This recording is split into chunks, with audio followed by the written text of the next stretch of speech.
All right, good morning. This is the Senate Health and Welfare Committee. It is February 9th. And today we're going to be looking at H654, the regulatory flexibility bill that we worked on earlier with the House and then House Healthcare. And now they've completed some work and sent it over to us. We'll be going through that. We'll also be looking at S243 briefly and S244, the primary care bill. 243 is the prescription drug repository bill. So thank you all for being here. And Jen, Lori, I think you welcome Representative Houghton. Thanks for being here. Why don't you kick it off with, and then we'll move on to Jen and go through the bill. Sure. And thank you, everyone. Representative Lori Houghton from House Healthcare. Good to see you all this morning. I think my piece is going to be pretty quick because we did work on this together.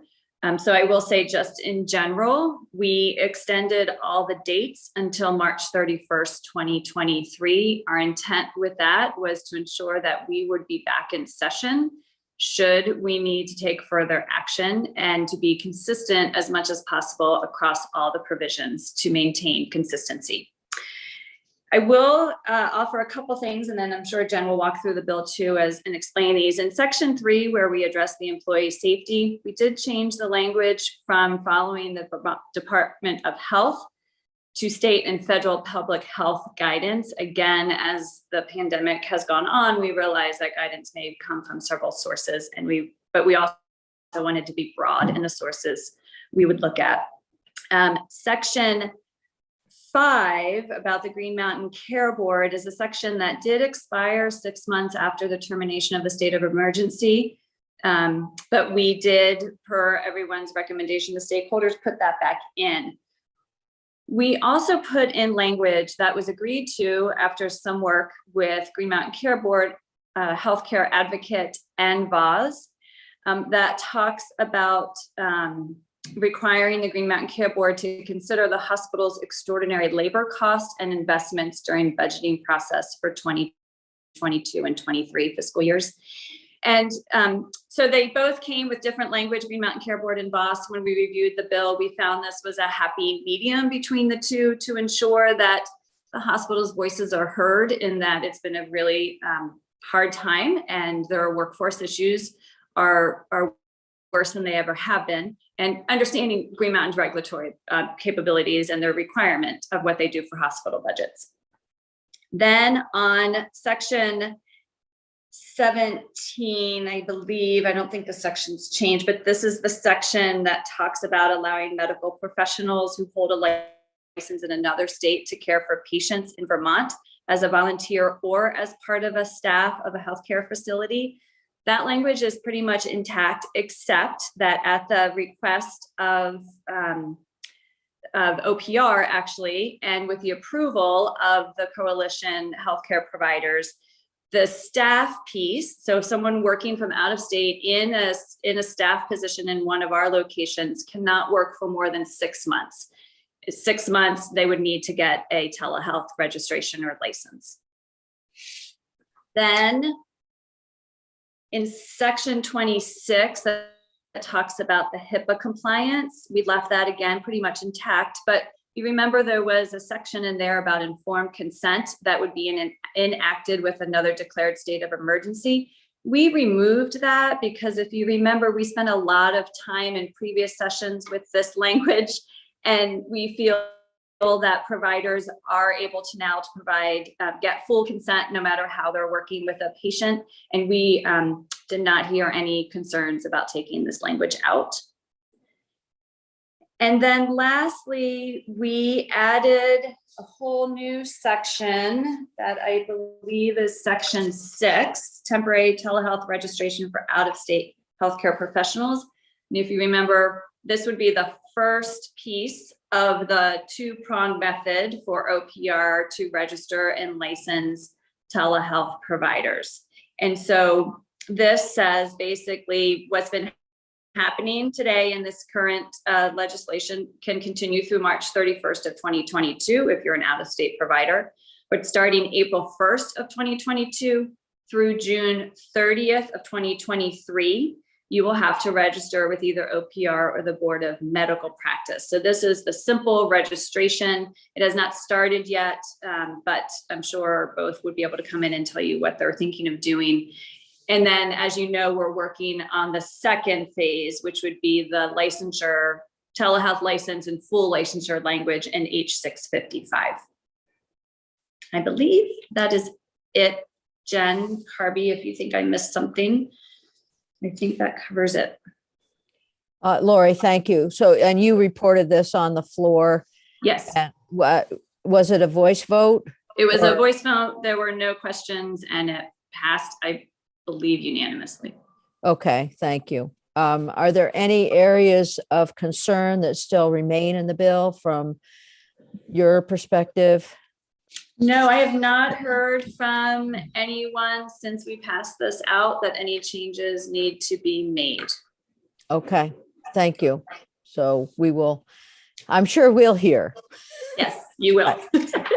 Yeah, but so that there weren't issues brought up on your side. So that's helpful. Thank you very much.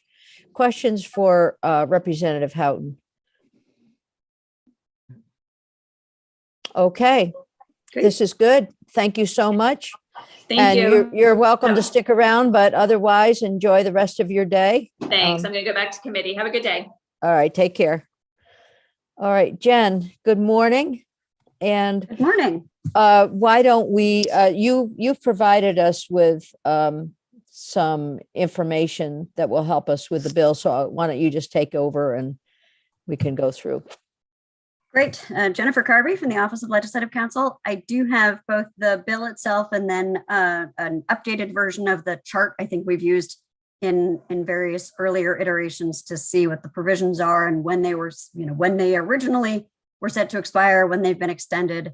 I have a column in there for recommendations that were received during the process, and then what is actually in the bill that came over from the House. Do you want to walk through the bill language itself, or do you want to go through the more descriptive chart version that isn't the legislative language itself? I think ultimately we absolutely need to go through the bill today. But I think going very briefly, going through the last two columns, the recommendations and then what's in the bill, and we'll just try to listen. And then we'll go through the bill itself. Great. And then I can point out where those pieces come in. Do you want me to put it up on the screen? Sure. Let me do that then. I will share my screen. Okay, so hopefully you can see this chart. I'll make it a little bigger on your screen. Yes, it's very good.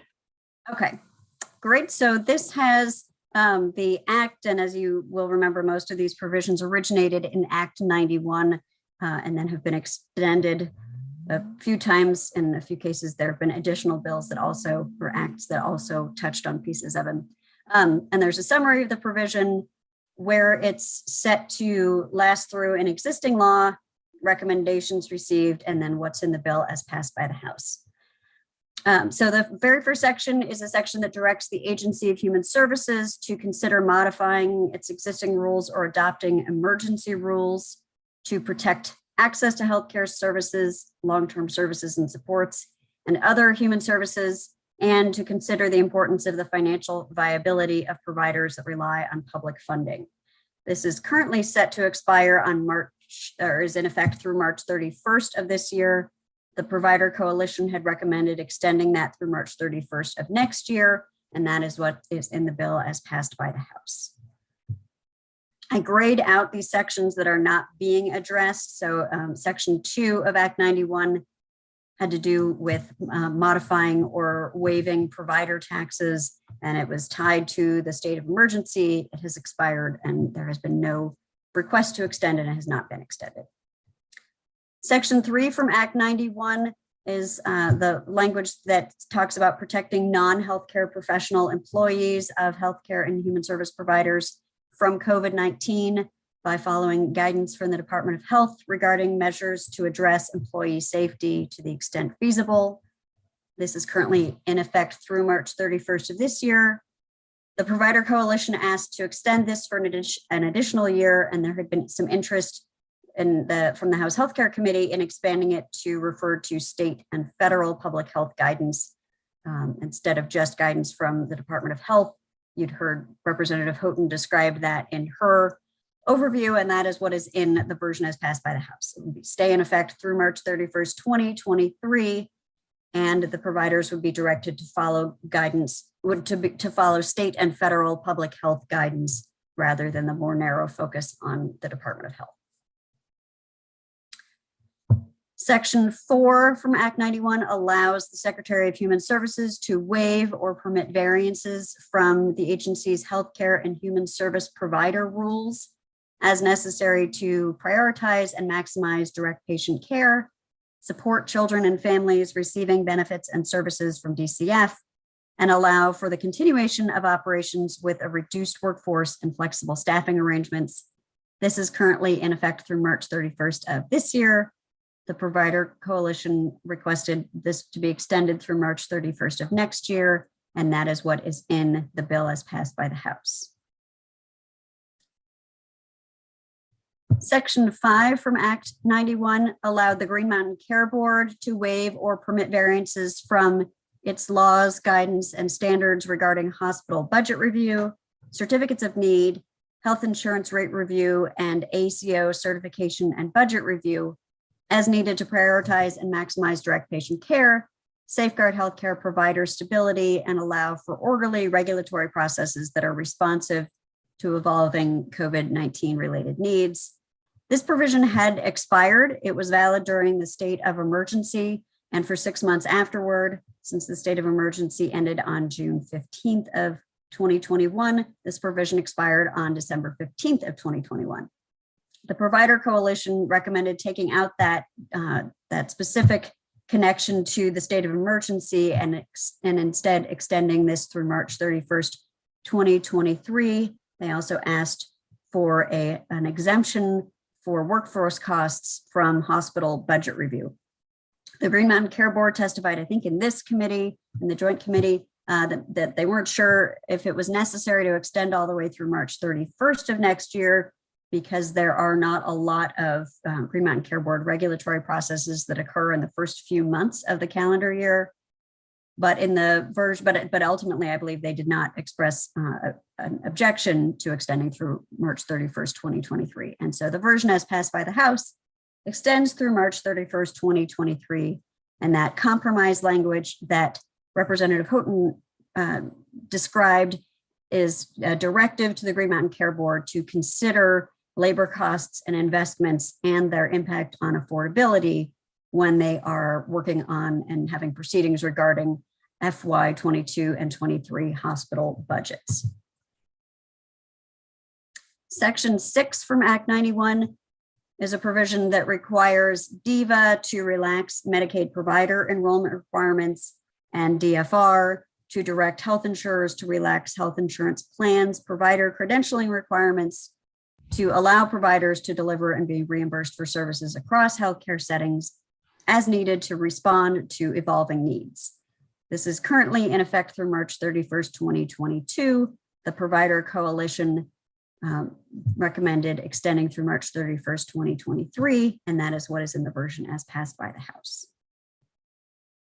Section 7 is a provision that has expired, and there were not requests to extend or reinstate. This had to do with allowing the courts and the Department of Mental Health to waive financial penalties if a treating provider failed to comply with certain documentation and reporting requirements for involuntary treatment.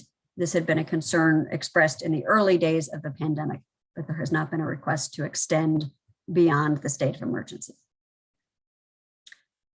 Section 8 from Act 91, which has been amended in various ways since then, directed DFR to consider adopting and allows it to adopt emergency rules on expanding health insurance coverage for and waiving or limiting cost sharing requirements directly related to COVID-19 diagnosis, treatment, and prevention, and modifying or suspending health insurance plan deductible requirements for all prescription drugs. You can see on the next page as well, and then I'll go back up to the dates. There had been a provision around expanding patients' access to and providers' reimbursement for healthcare services delivered remotely through telehealth, audio-only telephone, and brief telecommunication services. Last year in Act 6, you eliminated that provision in light of the coverage requirement for audio-only telephone that was enacted in that act. But you also added a provision allowing DFR to adopt emergency rules addressing health insurance coverage of and reimbursement for telephone triage services. That's the brief telephone call to determine whether an office visit is necessary. In existing law, this expires after March 31st of this year. The Provider Coalition requested extending through March 31st of next year, and that is what is in the version as passed by the House. Section 9 of Act 91 requires health insurance plans and Medicaid to allow members to refill prescriptions for chronic maintenance medications early so they can keep a 30-day supply of the medications at home. This is in effect now through March 31st of this year. The Provider Coalition requested to extend through March 31st of 2023.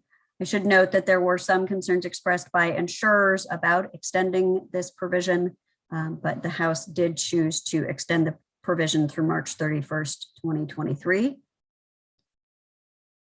The next two sections are just for they have already expired. They dealt with allowing pharmacists to extend previous prescriptions for maintenance medications if the patient is out of refills and it's not feasible to get one from prescribers.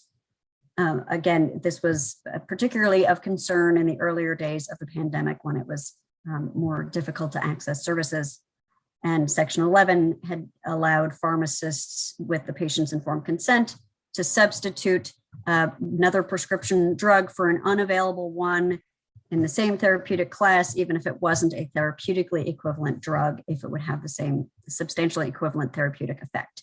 Again, there has been no request or recommendation to extend these, and they have expired. Section 12 from Act 91 allows a healthcare professional to authorize renewal of an existing buprenorphine prescription without requiring an office visit. This is something that is allowed under federal law during this federal public health emergency.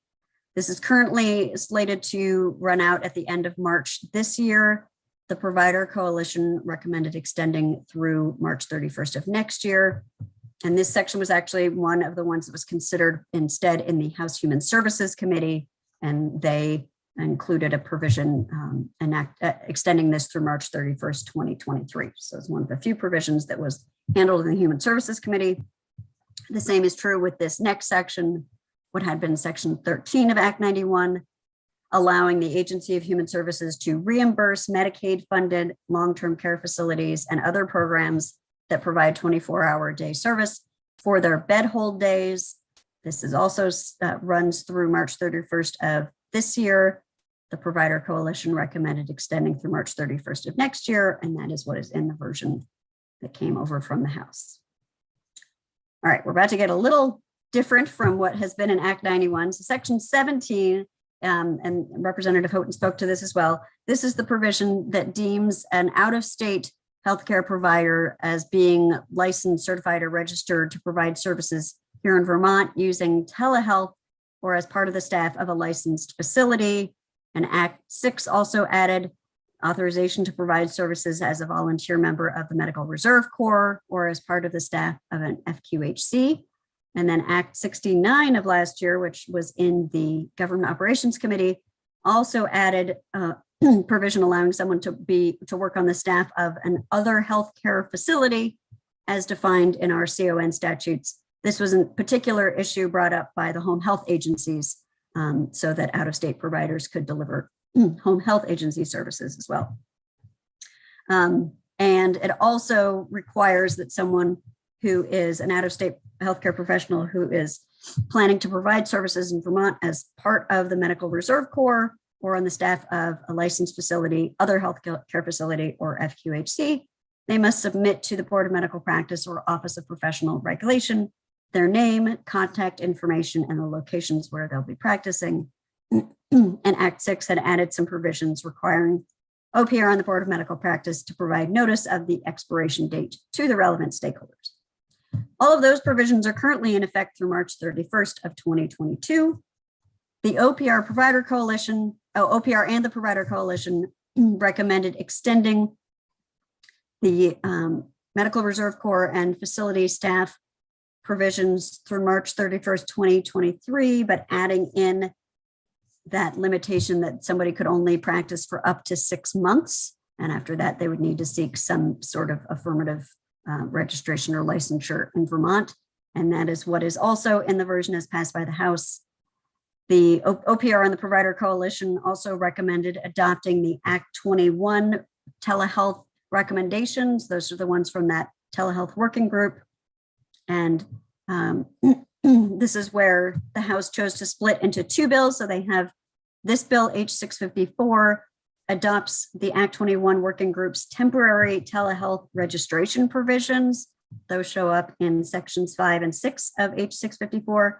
And then, as Representative Houghton said, H655 includes the other Act 21 recommendations, creating a telehealth registration and licensure process. That bill has been voted out, just for a status report, bill has been voted out of the House Healthcare Committee at the end of last week and is currently, was just referred yesterday to the Ways and Means Committee because there are fees in it. So we expect that to come up on the floor in the not too distant future and then come over here. The Provider Coalition also asked for some language that you'll see in the H654 when we look at it, that would clarify that all of these licensure, temporary deemed licensure provisions would have no impact on a federal temporary nurse aid waiver for skilled nursing facilities, nursing homes. And so similar language that was worked out in a little bit more detail with the stakeholders is included. It clarifies that this language is not intended to have any impact on the application of federal waivers of healthcare professional requirements to facilities. So we'll look at that. They went a little broader than the nurse aid waiver in case there were other similarly affected professions. All right, then we get to section 18 of Act 91. And this is the section that allows a former healthcare professional whose Vermont license, certificate, or registration became inactive. We had originally used the term retired, but we changed that in later versions to be inactive. Not more than 3 years ago, would be authorized to provide healthcare services to patients in Vermont by telehealth or as part of the staff of a licensed facility after submitting their name, contact information, and where they will be practicing to the Board of Medical Practice and OPR. Act 6 added similar provisions, Act 6 and Act 69, as in the previous section, around working as a member of the Medical Reserve Corps or as part of the staff of an FQHC or other healthcare facility. Act 6 similarly required OPR and the Board of Medical Practice to provide notice of the expiration date to the relevant stakeholders, and allows, the Act 91 had allowed OPR and the Board of Medical Practice also to issue free temporary licenses to healthcare professionals whose Vermont license, certificate, or registration became inactive between 3 and 10 years ago. So there's more. The provisions under the first bullet are for people who went inactive within the last 3 years. This last one is around people who went inactive between 3 and 10 years ago. And it allows OPR and the Board of Medical Practice to impose limitations on their scope of practice as appropriate. An existing law, this goes through March 31st, 2022. OPR and the Provider Coalition recommended extending through March 31st of 2023. And that is what is in the House passed version. Section 20 from Act 91 gives some authority to OPR, the Director of OPR, and the Executive Director of the Board of Medical Practice to exercise the duties of their respective boards if their boards cannot reasonably, safely, and expeditiously convene a quorum. That provision is currently in effect through March 31st of 2022. OPR and the Provider Coalition recommended extending through March 31st, 2023, and that is what is in the House passed version. Section 21 from Act 91 allows the Director of OPR and the Commissioner of Health to issue orders governing regulatory professional activities and practices as needed to protect the public health, safety, and welfare. This is currently in effect through March 31st, 2022. OPR and the Provider Coalition recommended extending through March 31st, 2023, and the House included that in the version that they passed. Section 22 from Act 91 has not changed. It talks about it clarifies that it is not to be considered the emergency involuntary procedure of seclusion for a voluntary patient or an involuntary patient in the care and custody of the Commissioner of Mental Health to be placed in quarantine if they've been exposed to COVID-19 or in isolation if they've tested positive, and similar provisions regarding children in residential treatment facilities. These provisions are not time limited per se, but they are specific to COVID-19 exposure or positive test. So they continue to be tied to that particular illness. Getting close to the end, Section 26 allows the waiver of telehealth requirements relating to HIPAA compliant connections if it is not practicable to use such a connection under the circumstances. And this is the provision that Representative Houghton was talking about, until 60 days following a declared state of emergency in Vermont as a result of COVID-19. It allows for the waiver of informed consent requirements if it is not practicable to obtain or document informed consent under the circumstances. These provisions are currently in effect through March 31st, 2022. The Provider Coalition recommended extending the waiver of the HIPAA compliant connection requirement through March 31st, 2023. And that already talks about to the extent permitted under federal law. The Agency of Human Services also asked for language to be added saying not only to the extent that the waiver is permitted by federal law, but also by federal guidance regarding enforcement discretion, which is actually the way the federal government has allowed this flexibility. They haven't changed federal law, but they have said they are exercising enforcement discretion. And so the House extended the HIPAA compliant connection flexibility through March 31st, 2023, and added that language that AHS requested around federal guidance regarding enforcement discretion. And as Representative Houghton described, they did eliminate that provision allowing waiver of informed consent during and for 60 days after a state of emergency if that is not practicable under the circumstances. I think you heard her explanation for why they struck that language. So that flexibility would no longer be provided after March 31st, 2022. Section 14 had allowed a board or profession attached to OPR to issue a temporary license if a licensing examination was not reasonably available. That provision expired, but is now codified. So were this to be an issue again, that authority already exists in statute.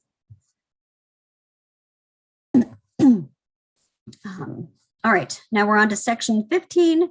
Section 15 allows the board of medical practice or its executive director to issue to someone who is licensed as a physician, physician assistant, or podiatrist in another jurisdiction a temporary license to practice in Vermont until not later than April 1st of 2022, and allows the board or its executive director to waive certain requirements for physician assistants, including scope of practice requirements, and allows them to impose limitations or conditions when granting a waiver. That is currently in effect through March 31st, 2022. The Provider Coalition recommended extending through March 31st, 2023, and that is what the House has done as well. The last two sections here, this one is actually not from Act 91. These last few have not been. They've been from other acts. This one is a sunset on a pharmacist's authority to order or administer COVID tests under a state protocol approved by the Commissioner of Health, currently in effect through March 31st, 2022. OPR and the Provider Coalition recommended extending through March 31st, 2023, and that is what the House has done. And finally, we have the provision on authorizing remote witnesses and explainers for advanced directives. This is currently in effect through June 30th, 2022, so that's a different date. The Provider Coalition recommended extending this through March 31st, 2023, and the House Human Services Committee considered this, and that was their decision as well. So it's what is in the bill as passed by the House. So a lot of Okay. talking. We've been Yeah. through the whole thing. Yeah, good. Thank you. Why don't we get back together? So that's a very helpful table, Jen. Thanks for putting that together for us. And Yes, then I think it's been very helpful for people to be Yeah. able to identify the provisions and not get too lost in the many Words. words required to create these provisions. Right. Okay. So I think we have some more time. So I'm thinking that we probably should go through the bill. Are there any questions for Jen at this point?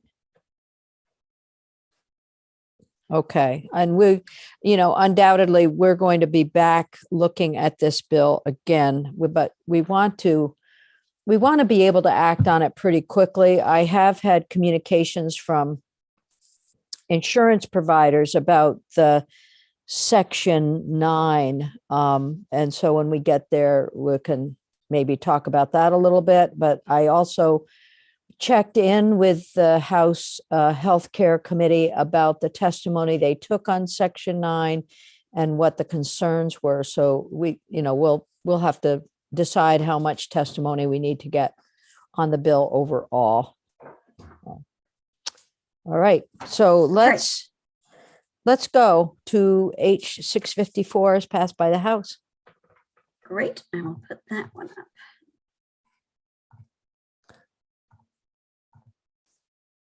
Okay, so now you should be able to see H 654 as passed by the House. And we should be able to go through this, I think, a bit quicker unless there are questions that people have or if you want more detail, but I'll just try to. Yeah, no, I think generally- if folks have questions, just say I have a question and go ahead, because I'm not sure I see everybody all the time. And we'll try to get through it as quickly as we can, but as completely as possible. So thanks. Great. So Section 1 of the bill is the one that amends Act 91 as amended by all the acts that have come since. Section 1 is around the Agency of Human Services considering modifying existing rules or adopting emergency rules to protect access to services. And as you can see, this has just been extended for 1 year from March 31st, 22 to March 31st, 23. Section 3 is the protection for employees of healthcare facilities and human service providers. And this again has been extended March 31st, 22 to March 21st, 23. But it also has this language about following these providers following state and federal public health guidance regarding measures to address employee safety to the extent feasible, rather than the specific focus on the guidance from the Department of Health. Section 4 allows the Agency of Human Services to waive or permit variances from state rules and standards governing providers of healthcare and human services. And it extends from March 31st, 22 to March 31st, 23. And there's the long list of rules and standards, and then a catch-all at the end for anything else for which the agency is the adopting authority under the Administrative Procedures Act. Section 5 is the Green Mountain Care Board waiver and variance authority. And you can see, instead of tying this to the declared state of emergency as a result of COVID-19 and for 6 months thereafter, this instead gives the board the authority through March 31st, 2023 to waive or permit variances from state laws, guidance, and standards on specific topics as needed to prioritize and maximize direct patient care, safeguard the stability of healthcare providers, and allow for orderly regulatory processes that are responsive to the evolving needs of the pandemic. And then this is the new language that was added in the House that says, as part of any proceeding conducted on or after February 1st of this year to establish or enforce a hospital's fiscal year 22 or 23 budget, the Green Mountain Care Board shall consider the hospital's extraordinary labor costs and investments, as well as the impacts of those costs and investments on the affordability of healthcare. And so, as Representative Houghton said, this was language worked out between the Green Mountain Care Board, the Hospital Association and the Office of the Healthcare Advocate. So you can see both the reference to the costs, labor costs, investments, but also the impact on affordability. Section 6 is the relaxation of provider enrollment and credentialing requirements. And this would be extended from March 31st, 22 to March 31st, 23.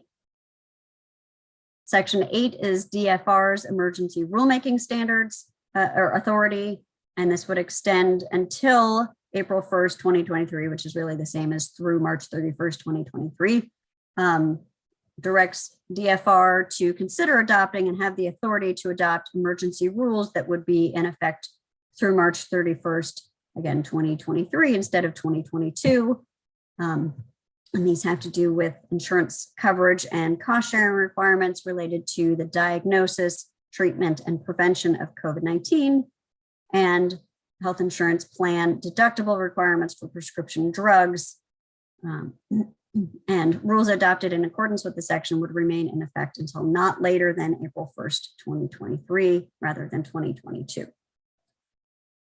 Section 9 is the early refill of maintenance medications and requiring health insurers to allow their members, and Vermont Medicaid to allow their members to refill prescriptions of chronic maintenance medications early so members can maintain a 30-day supply at home. This would extend through March 31st, 2023. And as I mentioned, and as Senator Lyons sounds like has had communications as well, the insurers are not universally in agreement with extending this provision. Yes, and so and I do have the information, or I do have the letter from Sarah Teachout from Blue Cross and Blue Shield regarding this, and I think also MVP has weighed in, but then there's also a significant amount of testimony that the House took on this to make its decision. So we're going to just have to decide. Well, I'll get that letter to Aaron from Sarah Teachout, and then we'll have to decide how to deal with this. But so. Great. Yes, I would say to characterize generally, the provider coalition was in favor of extending, the Office of the Healthcare Advocate was in favor of extending, and the insurers were opposed to extending or concerned about extending. Right. Jen, Madam Chair, can I ask a question? Yeah. So I see the definition of maintenance medication, but I'm wondering, and it doesn't include regulated drugs. So that would be basically pain. Controlled substances. Substances. But is it, besides that, is it really broad in terms of what chronic conditions? Does it include like mental health drugs for, yes, to the extent they're not regulated drugs. Yeah. Okay. So I think things like benzodiazepines are regulated drugs, but antidepressant likely would not be. Okay. I'm just concerned. I'm curious about how much this is being used and what drugs are covered. And so it's pretty broad. I mean, it is everything that does not show up on basically the DEA schedules of controlled substances. We use the term regulated drug, but that's generally the same thing. Other than that, it is just a prescription taken on, as it says, on a regular basis over an extended period of time to treat a chronic or long-term condition. So something that somebody would be renewing or refilling. Mm-hmm. Right. I remember when we initially took testimony regarding this, and we'll get into it. We don't need to have a full discussion right now, but that there are folks with chronic conditions not wishing to go out frequently, and so it's a way of protecting them and keeping them safe. So, Senator Cummings. I think the other concern, though, is that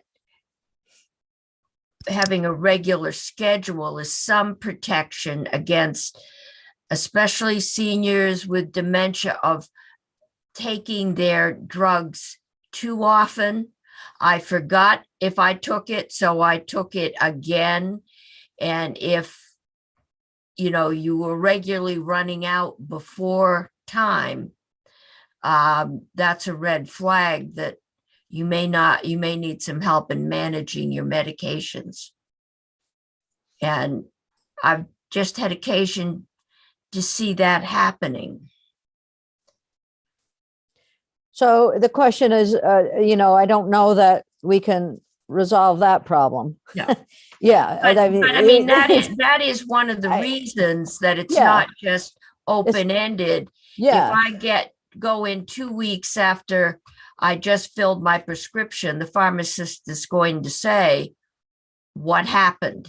You're not due Right. to refill this. Right. So that, The I mean, computer's that's going to tell me when I call in. Senator Hooker, go ahead. I'm just curious to know if these medications are covered like for mail-in, for prescriptions that are done through the mail, where you can get like a 90-day You can script. get 90-day everywhere now. Everywhere. Well, I mean, the limitation on the language is so that somebody can maintain a 30-day supply at home. It's really requiring insurance to not say it's too early to refill if it would be appropriate to maintain a 30-day supply at home. So it may apply to mail order or 90 days, 90-day quantities, I would think, if it was a little bit early, but not 90 days early. So, so that somebody would be able to keep approximately a 30-day supply on hand. Okay. But you may want to hear from the insurers how it has been implemented, or for the pharmacists, how it has been implemented in practice. Abused. Right. I think the good question would be, how much abuse have we seen? So, and I didn't hear from House healthcare folks that they heard there was any abuse going on. So we'll have to hear. I think you'll want, right. I think you'll want to hear, I'm not sure abuse in the sort of prescription drug misuse abuse sense, but I think from the insurer perspective, yes, it has not worked necessarily as intended in all instances. Senator Hardy. Yeah, and I think that, I agree with Senator Cummings' concern. And there's also a concern if you have a lot of extra medication around it in houses with children, or, seniors who may have dementia issues or something, that can be it can be a safety issue as well.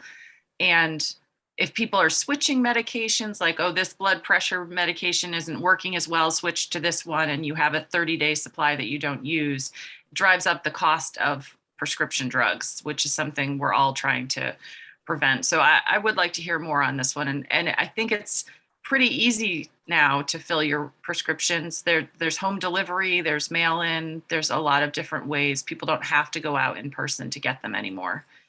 Well, we will hear from the coalition. We'll hear from insurance companies and the healthcare advocate. I think those are the folks the House heard from. So we're going to have to listen again. And we may ask Lori Houghton again to come in, or Representative Lippert, just so we can get a clear focus.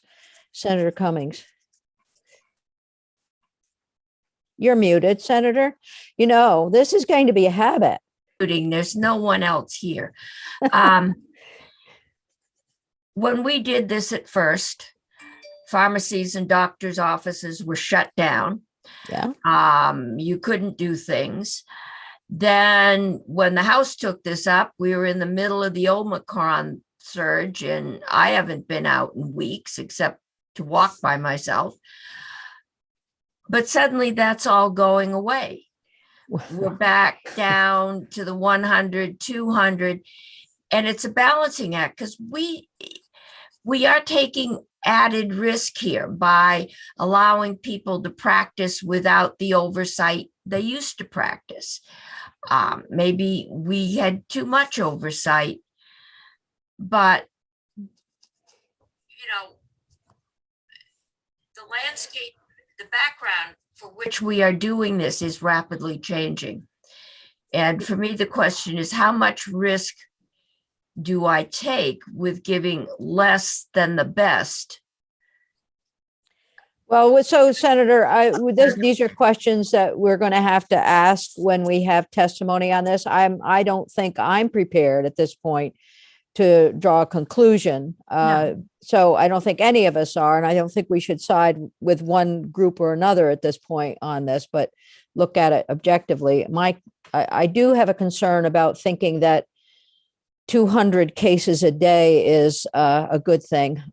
We're not there yet. So we haven't reached the moderate level yet. And when we reach the moderate level for 2 weeks, and I'll take my mask off, but we're not there yet. So anyway. Oh, I'm not taking my mask off. No, don't take your I'm mask becoming off. Taiwanese. And That's a wearing good my thing. mask. That's a good thing. I'm designing masks.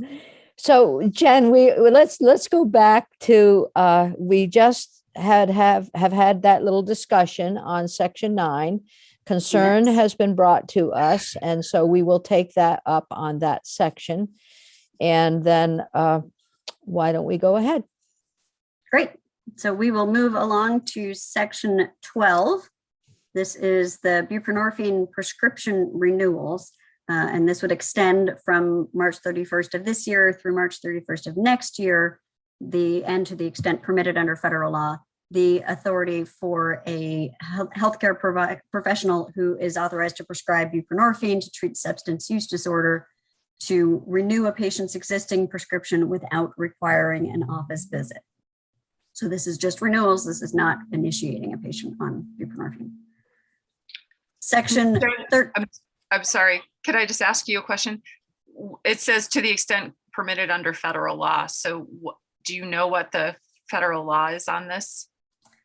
Yes, and Jess Barnard had a very helpful, when she testified in the House, had a very helpful graphic that I can share with you from the DEA showing the flexibility that they're providing right now.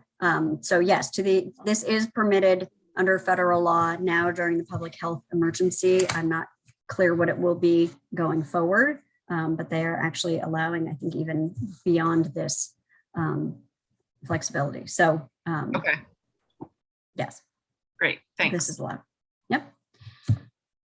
Section 13 is allowing the Agency of Human Services to reimburse for bed hold days in the 24-hour-a-day facilities if a patient needs to be temporarily absent from the facility, and going to the hospital is a good example if they're in a hospital for a few days. Ordinarily, the facilities do not get paid for their bed hold days. This allows them to be paid. And this would extend through March 31st of 2023. Then we get into the regulation of professions. So it's going to get a little more cross out and underlining coming in these next few sections. This is the section 17 is on the out-of-state healthcare professionals. So the first thing would be to extend through March 31st, 2023, this deemed licensure for out-of-state providers. And then we've crossed out this language about being deemed to be licensed to deliver services to patients in Vermont using telehealth. And that's because we're going to address that more specifically later on in the bill. So going forward, this would relate specifically to delivering services to patients in Vermont in person as a volunteer member of the Medical Reserve Corps. And then here's this 6-month limitation, or for a period not to exceed 6 months as part of the staff of a licensed facility, other healthcare facility, or federally qualified health center. And then it continues these requirements that the person remain licensed, certified, or registered in good standing everywhere else they hold a license certificate or registration, not be subject to professional disciplinary proceedings, and not be affirmatively barred from practice in Vermont for reasons of fraud or abuse, patient care, or public safety. It still requires the person who is planning to deliver these services here to submit their name, contact information, and where they will be practicing to the relevant regulatory authority. Still includes the imputed jurisdiction for the Board of Medical Practice and OPR, and then has the section remain in effect through March 31st.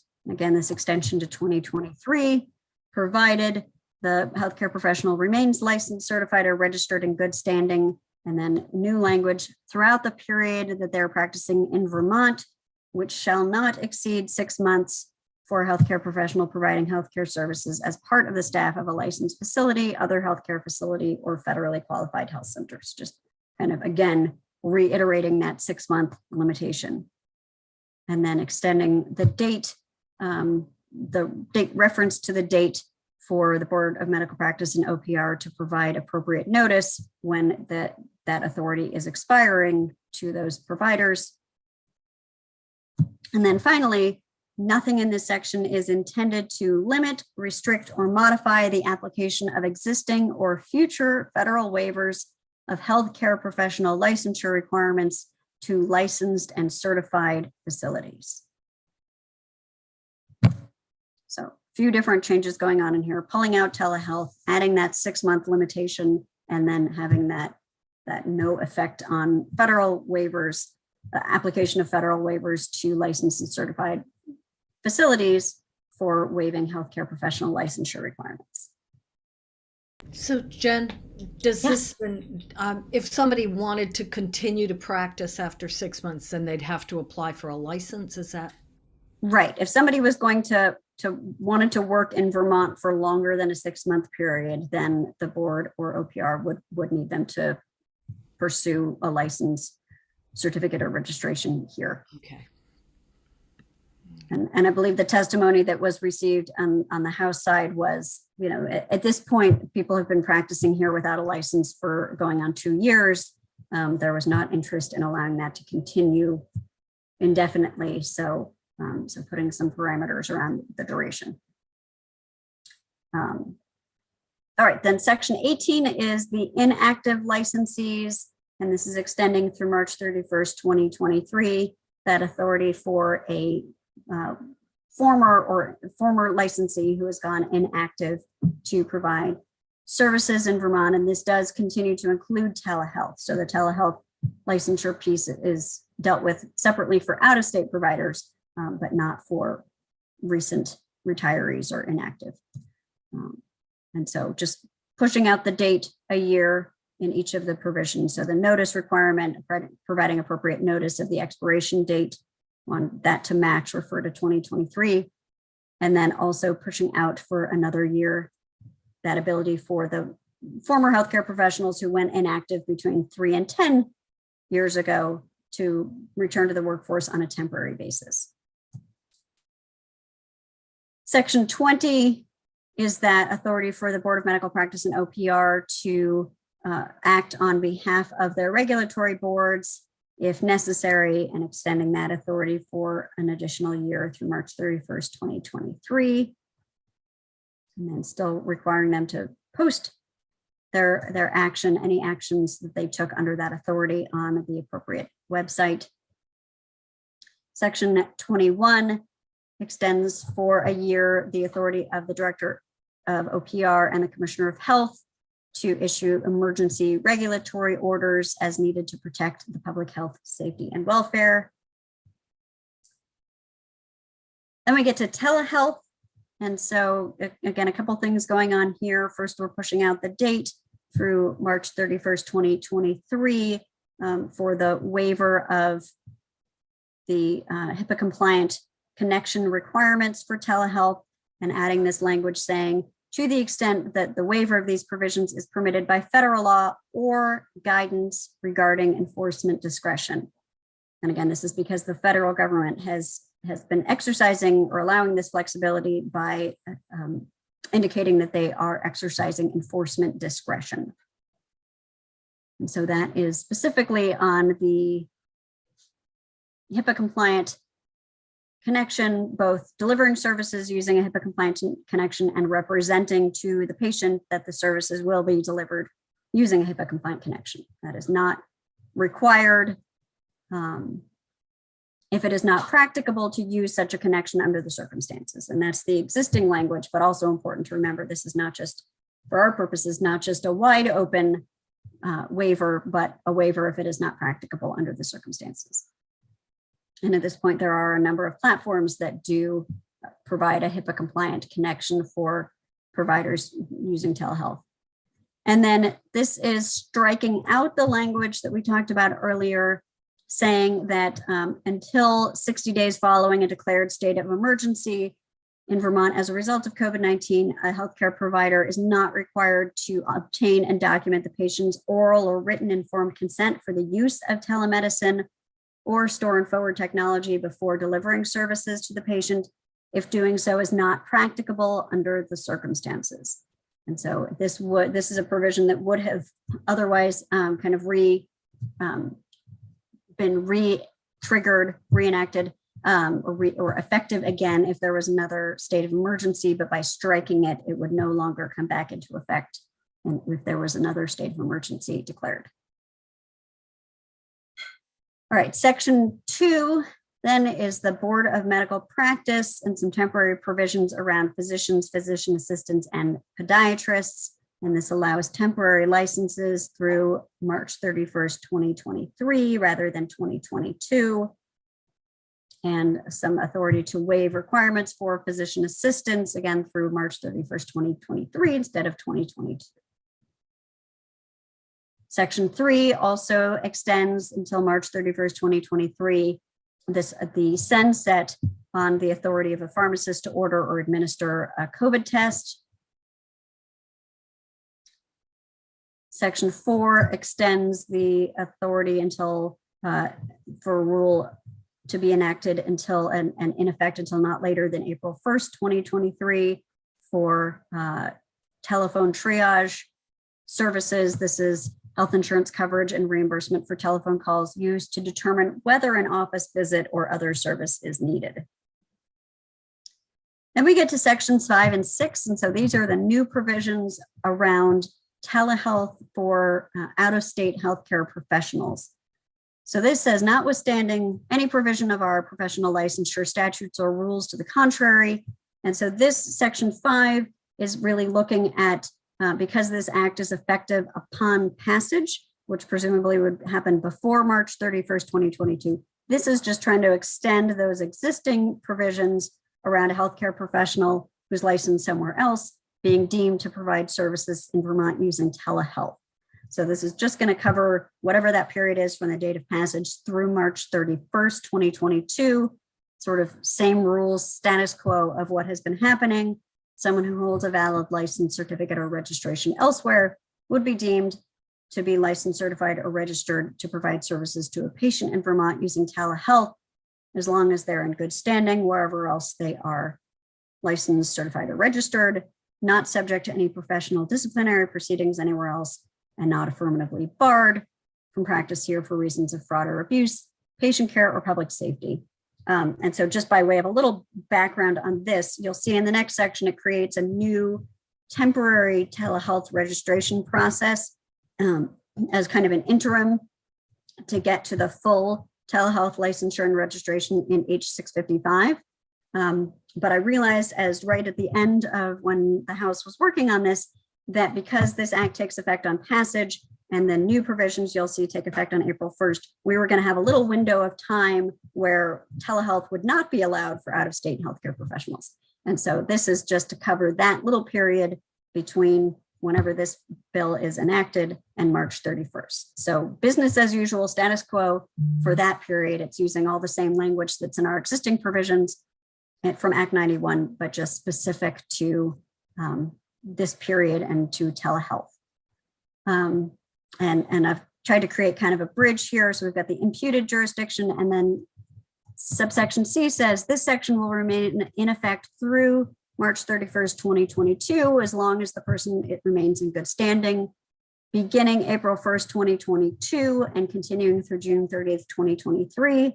An out-of-state healthcare professional shall register with OPR or the Board of Medical Practice in accordance with Section 6 in order to continue to provide or continue to provide healthcare services to one or more patients located in Vermont.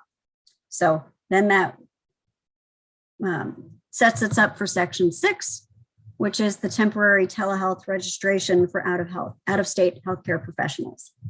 And again, notwithstanding any provisions to the contrary, from the period from April 1st, 2022 through June 30th, 2023, OPR and the Board of Medical Practice shall register a healthcare professional who is not licensed or registered to practice in Vermont but who seeks to provide healthcare services to patients or clients located in Vermont using telehealth. So they have to register this person, provided the healthcare professional completes an application in the manner specified by the director of OPR or Board of Medical Practice, and the healthcare professional holds an active, unencumbered license certificate or registration in at least one other U.S. jurisdiction to practice the healthcare profession for which they are seeking to provide telehealth services in Vermont. Their license certificate or registration is in good standing in all other U.S. jurisdictions where they are licensed, certified, or registered to practice, and they provide verification of licensure, certification, or registration to OPR or the board as applicable. So this is a 15-month temporary telehealth registration as the bridge then to getting to the full telehealth registration and licensure that you'll see in H655. There is no fee for this temporary registration. There is a request for an appropriation that I believe that OPR had made, I believe was considered but not included yet in the budget adjustment and may be included in the budget bill.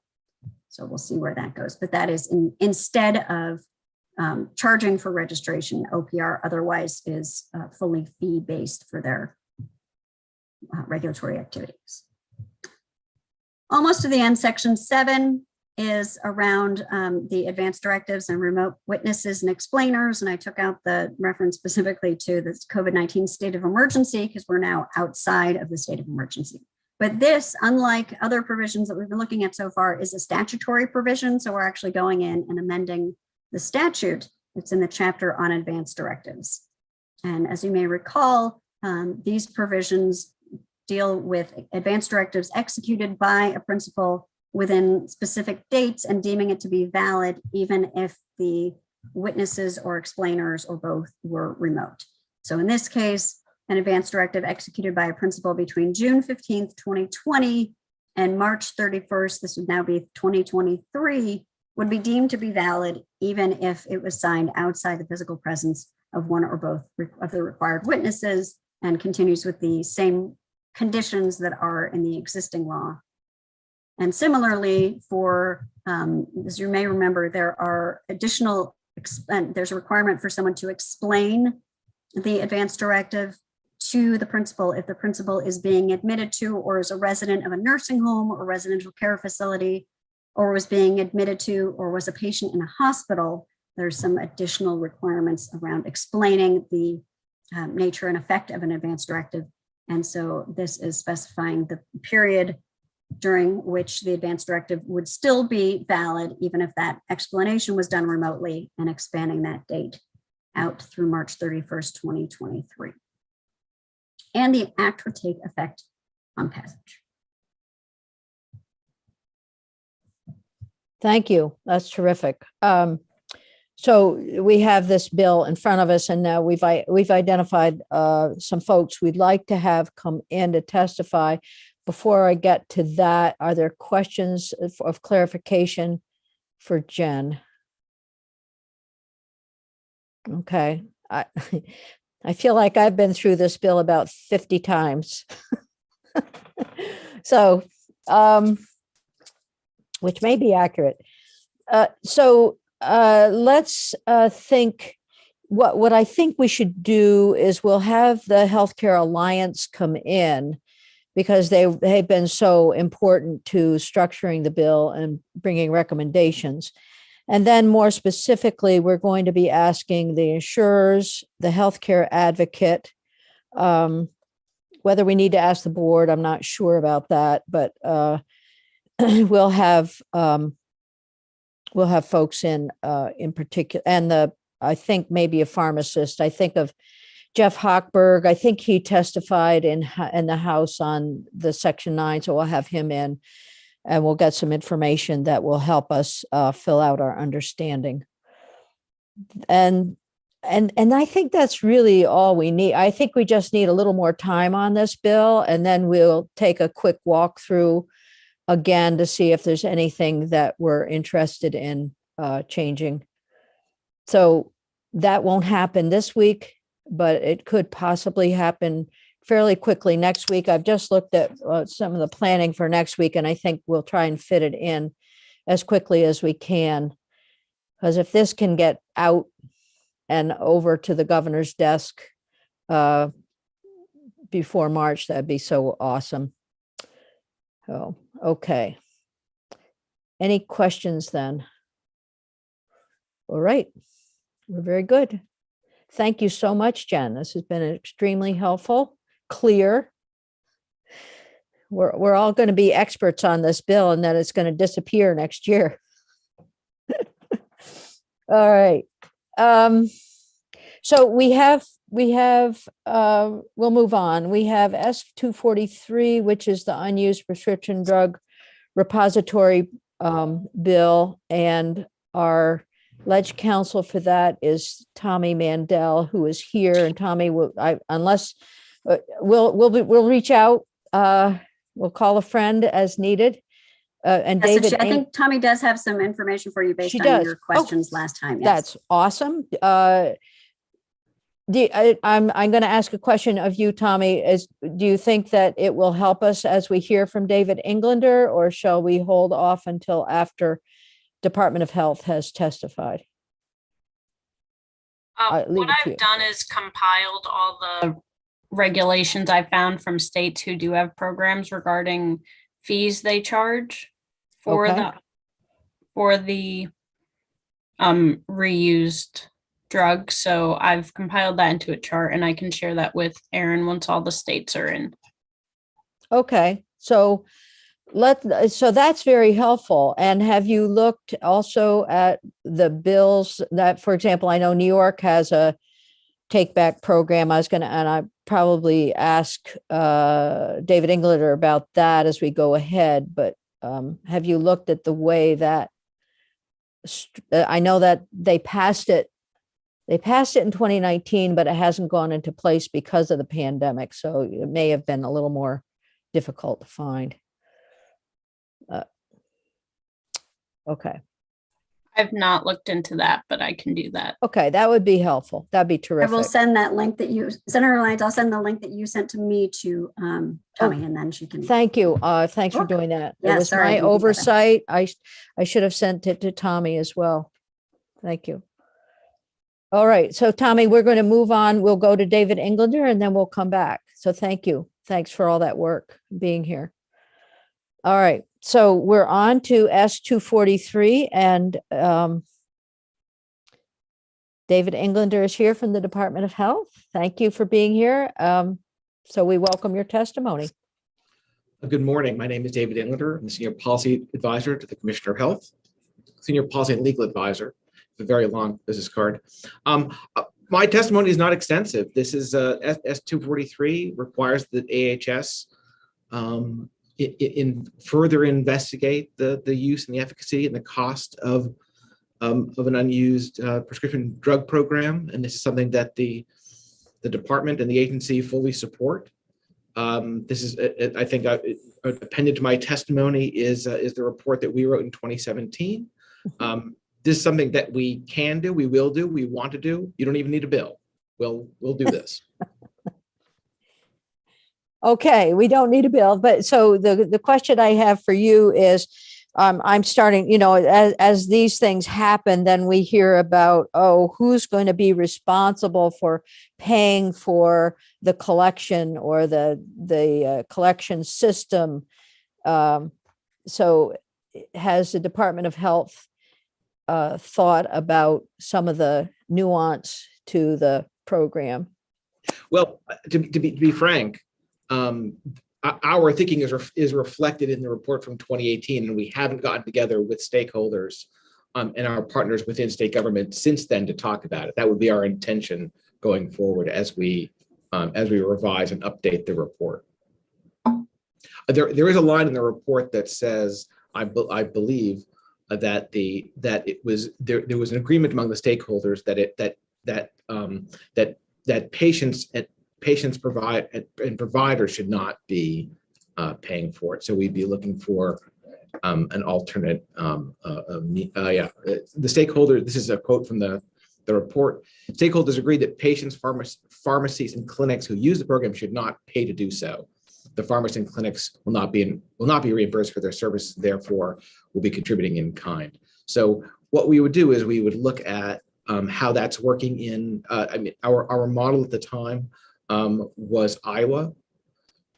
Right. Our conclusion when we were investigating 2017 was not that Vermont should create its own program, but that in fact we should participate in Iowa's program because they have an existing structure in place. But again, that's something that we would reinvestigate. And so, yeah, as I mentioned, I know that New York State has a law now that will be going in place, I think soon. And their funding piece comes from, I think, in whole or in part, at least, from the manufacturers. And I know that we also have that capacity. So I think our interest will be to have as broad an exploration as possible so that we do take the burden off of pharmacists and clinicians. So that's an issue that's been brought to my attention. And so I think I just raise it here. We'll have to take some testimony from various folks going forward. I understand Department of Health is very excited about this. We are also very interested in this, but we know about guardrails. And so ensuring that when the stakeholders are called together, there are some guidelines or principles in place that will help them work in a positive way rather than against something. So very good. Yeah.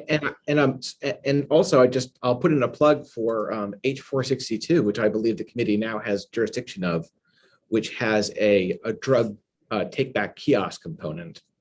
And I think hopefully we'll be talking about that in the coming days. Yes, we will.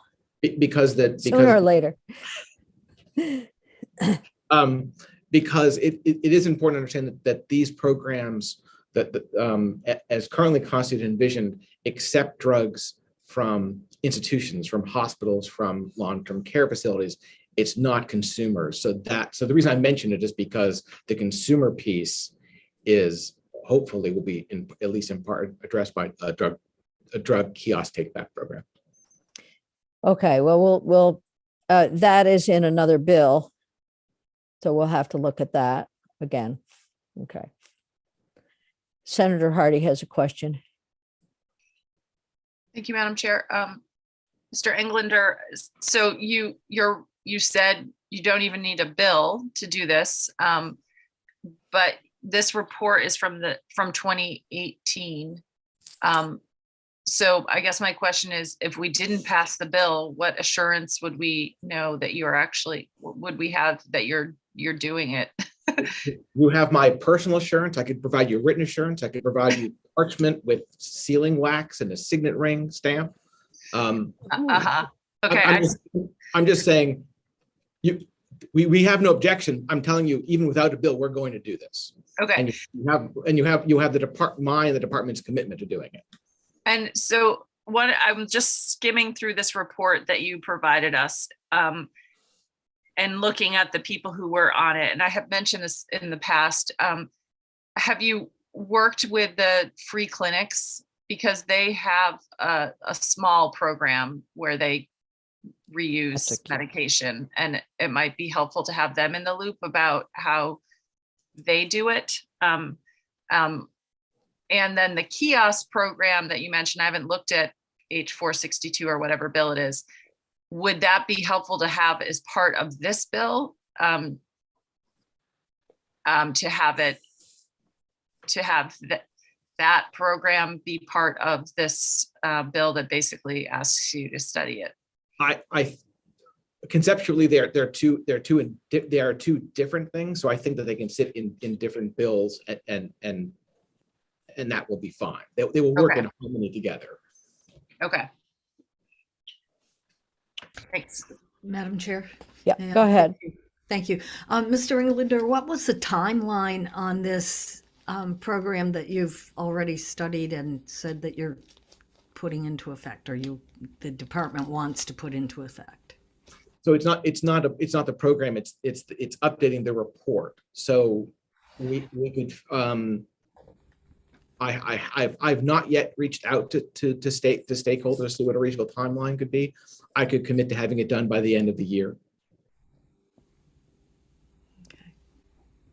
Thanks. Okay. So this is for the more of the institutional take back piece, but the kiosk piece, and I think the kiosk piece relates more to the New York State, or my comments about New York State law relate more to the kiosk bill. But we'll look through the bill as we have looked through the report. Where will the funding piece, I think, will be important to folks. So we'll. In terms of the kiosks.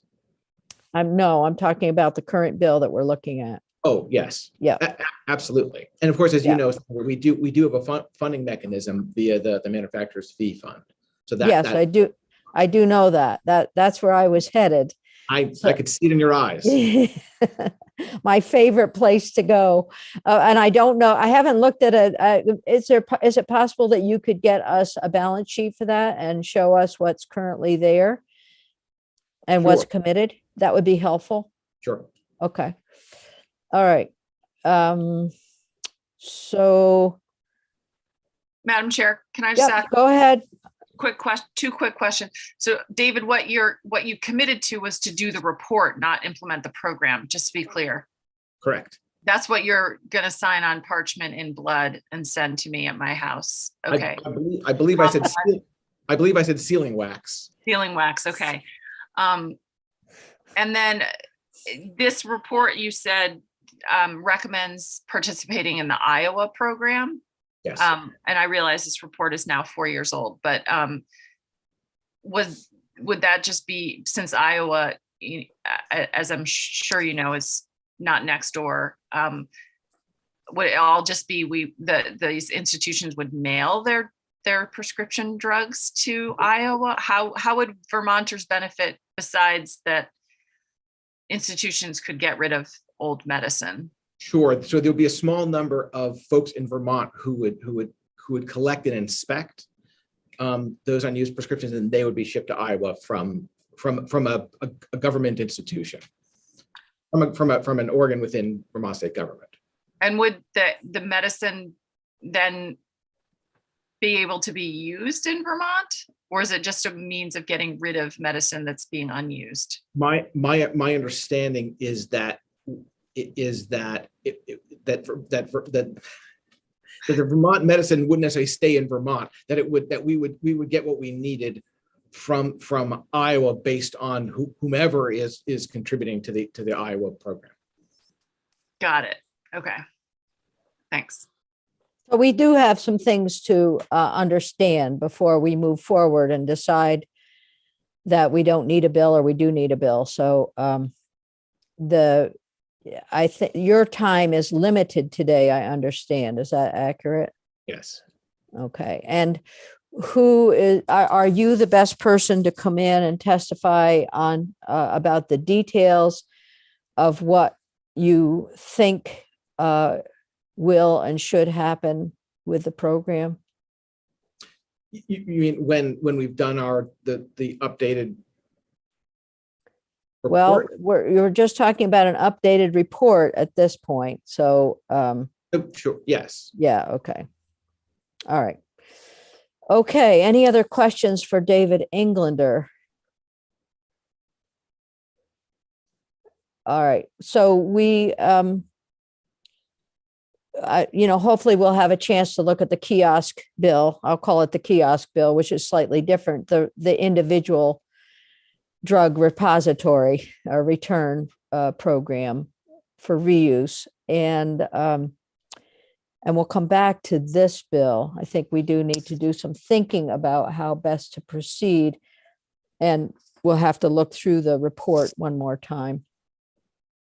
And just for clarity's sake, that the 462 is actually a miscellaneous health department bill, and it includes a kiosk. Yes, yeah. So that just came to us from House Human Services. So and our intent is to look at House bills after crossover. So that's when we'll look at that bill. And I know there's other things in that bill. All right. Any other further questions or concerns, committee? Okay.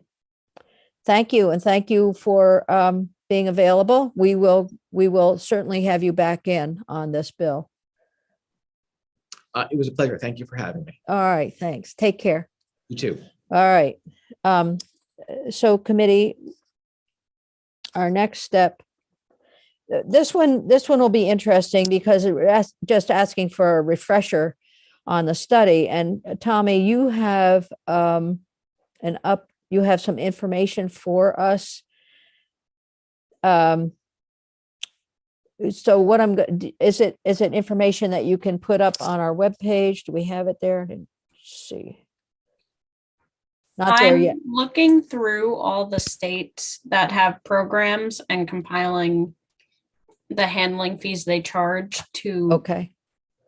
participants. And I'm almost done. I have a few more states left. Some are harder Okay. to find. And I will get it to Aaron by the end of the day. Okay, that's good. So this is helpful, and we will, don't push yourself, because we won't be able to get back to this bill. I don't think this week, but possibly next week. So why not? So as soon as you have that, send it to Aaron. We'll let committee members know, and we can post it and look through it. Be very helpful. Then on the New York bill, I do believe the New York bill relates more to the kiosk bill or provision in H 462. So that one is something, if your ledge council is agreeable, you could research.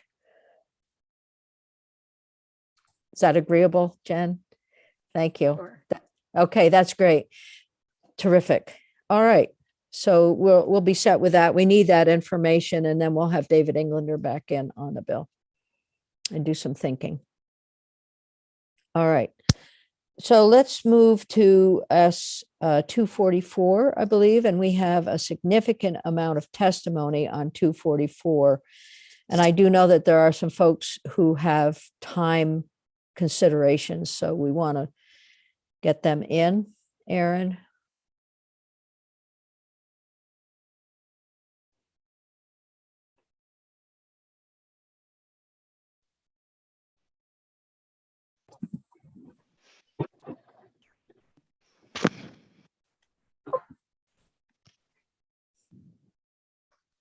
Okay, terrific. Jen, briefly, can you just give us a quick reminder? I know that S 244 has many provisions regarding primary care. Is there anything specific that you would like to help us with at this point? I think it really depends on what you are planning to focus on today with your General witnesses. So testimony. kind of the high point, reminders of the high points. The bill would require the same reimbursement amounts for in-person and audio only telephone. It would require the health insurance plans, also the state employees plan and the VHI plans to increase the total percentage of the spending they allocate to primary care to 12%. It would require AHS to increase primary care reimbursements in Medicaid to Medicare levels, and it would create a position of Chief Clinical Officer for Primary Care at the Green Mountain Care Board. Okay, thank you. I could have done that, but I think it's always helpful when you do it. It sounds so much better. So let's move on, and we'll hear testimony. I think that Dr. Marvin, you're here, and is there anyone beside Dr. Marvin who may have a time crunch this morning? Senator, I have to be in another committee at 11:30. Okay, all right, we'll get you in before that. Thank you. All right. Dr. Marvin, thank you for being here, and we welcome your testimony on S-244. Please, you haven't been here before, so welcome. I'm Senator Ginny Lyons, Chair of the committee. Senator Ruth Hardy is Vice Chair of the committee. Senator Ann Cummings is here from Washington County. Senator Cheryl Hooker is here from Rutland County, and Senator Joshua Terenzini, our clerk, is here from Rutland County. So we're top heavy on Rutland County, but it's okay. So Dr. Marvin, please introduce yourself for the record, and then we'd be happy to hear your testimony. Thank you. My name's Katie Marvin. I'm a family doctor at Lamoille Health Partners Family Medicine in Stowe, Vermont. I'm currently the president also of the Vermont Academy of Family Physicians. And in speaking about this bill, I really could paraphrase or read the testimony that we submitted yesterday by email, or if there are specific questions, I'm happy to go down any of those roads.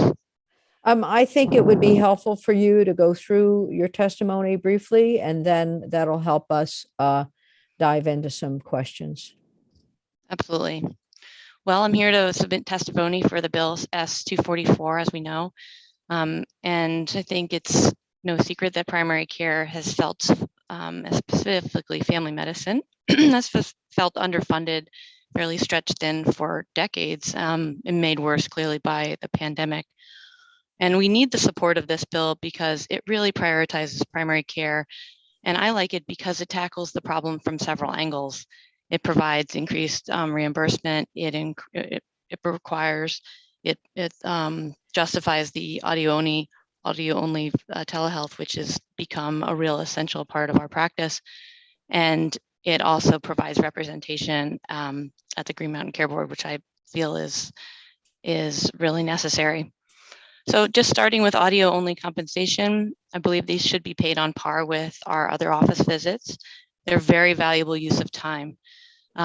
We really do not have the infrastructure across the state to require a video connection with our patients, either because they don't have good bandwidth, or they're elderly, or they don't have the interest, or we just don't have good service even where we should.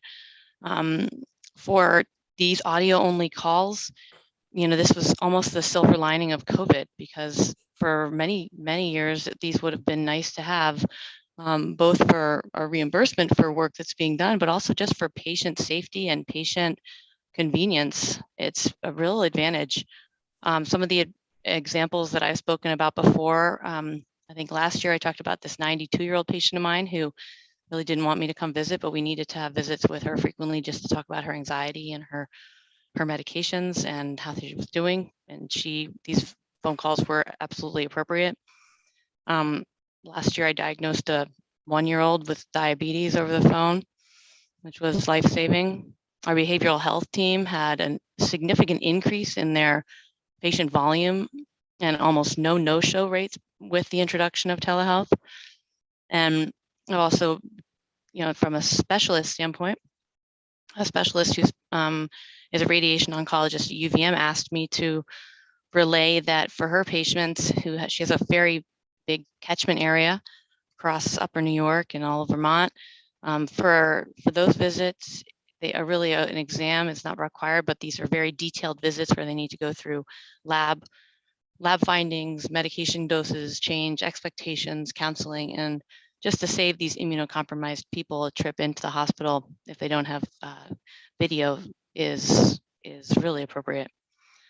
I thought it might be a good idea just to share that this would not apply to every phone call that we make. So we make many, many phone calls throughout the day that are not billable. These really are specific to visits. So they're in my schedule. It's a telehealth audio only. It's got an allotted amount of time. I write a good note. I send it to my billers. They bill it according to complexity or time, just like any other note. We still make hours and hours of free phone calls every day. And that's absolutely not going to change. I think that this audio only is really just fair, that it fits a niche that's probably been there for some time. And like I said, COVID really made it possible. So I definitely want it to be supported on par with any other visit. Second, just talking about overall spending, it asked the S244 asks the bill, asked the state to increase spending to 12%. Ballpark figures is that primary care across this country and in Vermont sees about 50%, about half of all visits are in primary care. And for the spending to be below 10% for 50% of the visits just is not a sustainable business model. And if you were designing a system from the ground up, you would never create that ratio. It just wouldn't make sense. So to ask for only 12% seems, respectful, and I'm sure it should be much higher, but 12% seems like a fair place to start. And other states have demonstrated that by going up to 12%, they're able to put more focus on the necessities of primary care and support those practices that are really in danger of either closure or not being able to see the patients that need to be seen. And I think it's important to always remember, we really are just trying to do what's best for our communities and our patients. This is not about 12% going to us or wanting to do anything fancy with it. It's really just providing that bare bones primary care that's necessary, especially in these rural parts of the state, where having a nurse practitioner or physician's assistant or a doctor within the town is probably one of the only reasons that some people get care. And it really needs to be local and it needs to be supported. Primary care has been shown to decrease costs and improve health outcomes in any community, in any study that's ever been done. So for every dollar that's put there, you will have multiple folds of benefit down the road.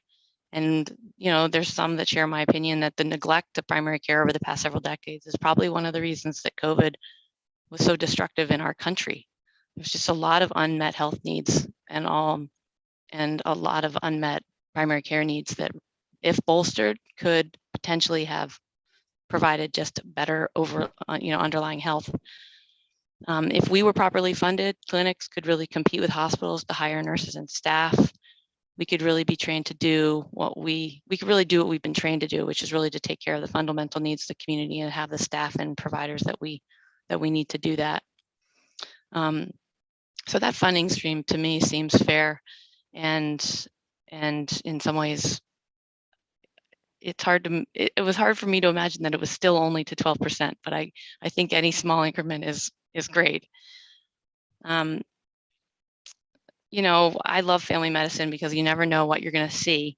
Even this morning, I just came out of a room with a newborn, and this just finished up with a physical with a woman who has lots of different things going on. Just saw a patient who came in for buprenorphine, and he's doing great. Every day is different, every hour is different, and we really provide that care. And if you think about the overall cost of what we're using to make that care possible, it's really outstanding. And as an aside, I just have to share, I had necessary and urgent surgery at UVM recently, and it was absolutely wonderful, and I loved my surgeon, and it made a difference. But it was a 4-hour case, and it cost $35,000. And it's just hard for me to understand, like, first of all, how do patients pay for this? And where is this going in terms of the trajectory of cost differentials for all these different things that are all necessary? I mean, I absolutely needed this surgery, but people need their primary care too. So I think I could have a million examples of ways that traditional family medicine saves the state money. I guess the last that I could share is there was a guy in my office a couple months ago who came in for a checkup, and he had, a little thing on his nose that I thought was a basal cell carcinoma. He had some knee issues, and we talked about that, and he had some abnormal labs that we needed to readdress, but he also had a new onset heart murmur, which I had never heard before. So for these 4 issues, I did the shave biopsy of his nose, did the knee injections, addressed the labs and talked about a plan for repeating those, and also had to get an echo. And then of course he had to have emergency surgery for a failing mitral valve. And so it was one of these things where it could have been 4 or 5 referrals. It ended up becoming 1. He came in for a checkup. He ended up getting open heart surgery 2 weeks later. And to have the primary care medical home there to sort of support him through that, to know kind of where to put the priorities, and to really try to not fragment the care, just try to keep as much as we can here, but to really be able to do all those things that we are trained to do, like those shave biopsies and knee injections and things like that. We just need more of us to do it. And to do that, I think we need the funding to be able to recruit and retain and promote and, help our students, whether they're docs or NPs or PAs, all of the above are necessary. So I guess just to close, we all need help. I don't want this to be a competition between different types of providers or different types of practices. I think all of primary care needs the support, and the Bill 244 would really do that across the board. There was a 7 days article, The Doctor is Out, which you might have read in early December. And in some ways it sort of pinned different kinds of practices against one another. And I just feel like they missed the point. We all need to support each other. We all need the help and the bolster in terms of funding, and the audio only connection, the improved funding to 12%, and also the representation at the Green Mountain Care Board are all going to help in different ways. They're all actionable items. They're not a total overhaul. They're all manageable, but they will all make a difference to improve the overall ability to provide the patients with the best care possible. I guess that's what I wrote down, paraphrased. I just committed the cardinal sin. It's muted. Thank you so much. That is very helpful. And I'll just ask one question, and then we'll move on.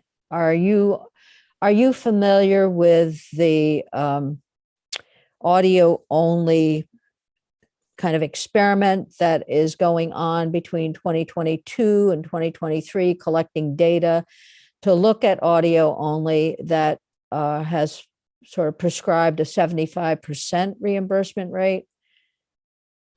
No. Okay. No, Okay. All right. I just know what it's like to be like kind of on the ground with it. Yeah.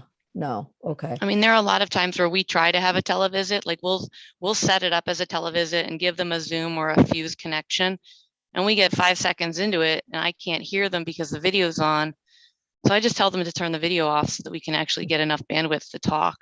Yeah. Or people have to drive to McDonald's just to sit outside and use their internet for a visit. I mean, we just don't have the bandwidth. I couldn't even work from home during the pandemic or neither could my husband. I mean, it's not realistic in rural areas. Yeah. Okay. Well, thank you. Senator Terenzini. Thank you, Senator Lyons.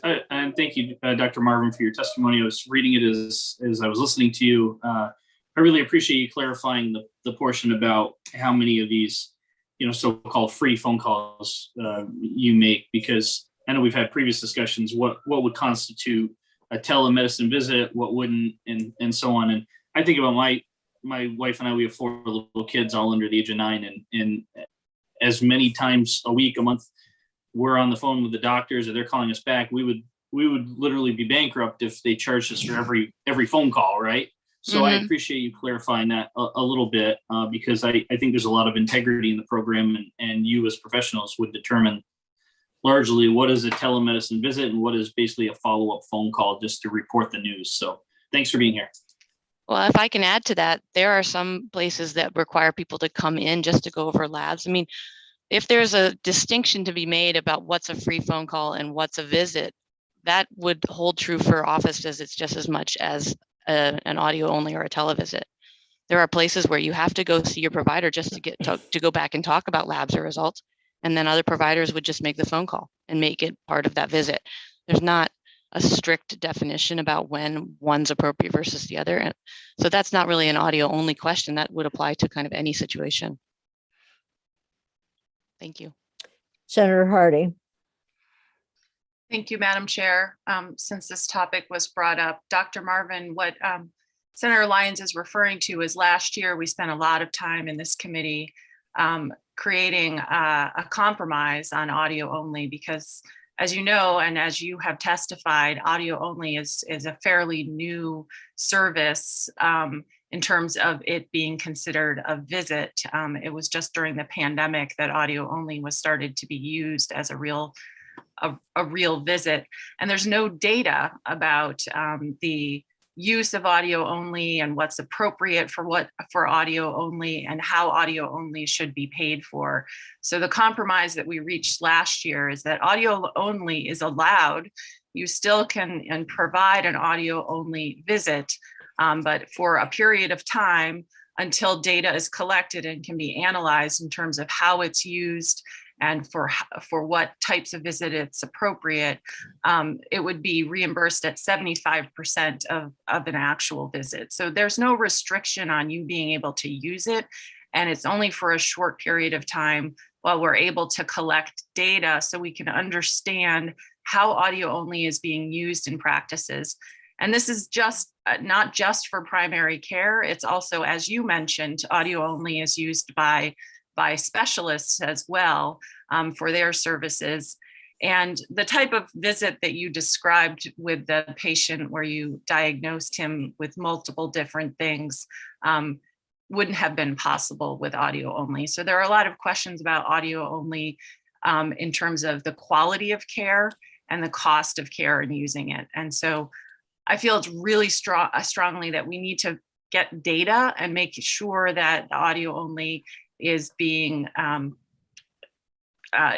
tracked appropriately and that we're reimbursing it appropriately and using it appropriately. Because I don't think it's standard across practices at this point. And so we need to collect more data. So that's what Senator Lyons was referring to. And the problem with this bill is that changes this and prevents the collection of data while we're trying to determine the appropriate reimbursement for audio only. Thank you for your testimony. May I comment on that really quickly? Yes, please do. So I feel like there's already a check and balance that would have accounted for that 75% without having to limit it to 75%. Because as I said, these notes are in the schedule and then go to our billing department. And basically every note gets screened by billing just to make sure that it's coded properly. So, let's say I am on the phone with somebody for 15 minutes, which is probably longer than I'll talk with you. That I have to write how many minutes I was on the phone with that person and what we talked about. And it's the billers and coders that would then say, okay, so this was a 15-minute visit, which would put it probably in a 99212 category, which is a lower cost of billing than a 99213 or 99214. So to meet the requirements by time for 99214, for example, I'd have to be on the phone with somebody for 30 minutes, which is a long time to be on a televisit. And I know I'm not going to accomplish 6 things or a skin check. But if you're talking to somebody who's having a mental health crisis at college, or a patient who's struggling with their opiate use, or a mom who's super worried about her kid, even sometimes with COVID or respiratory symptoms, and they just don't have a video, spending 20 minutes and getting fair pay for that, it's a long time to be on the phone to get 75%. So I don't know, for me, it seems like we already have a check and balance to make these less expensive. And I'll find myself documenting, I was only on the phone for 10 minutes. In that case, maybe would this have been a better, as Senator Terrazini said, would this have been a better opportunity for a phone call? It's hard to know what that letter is. And that's why I put in my notes, usually at least, I would say at least 10 or 15 minutes for these visits. Anything less than that, it's just going to be a quick phone call.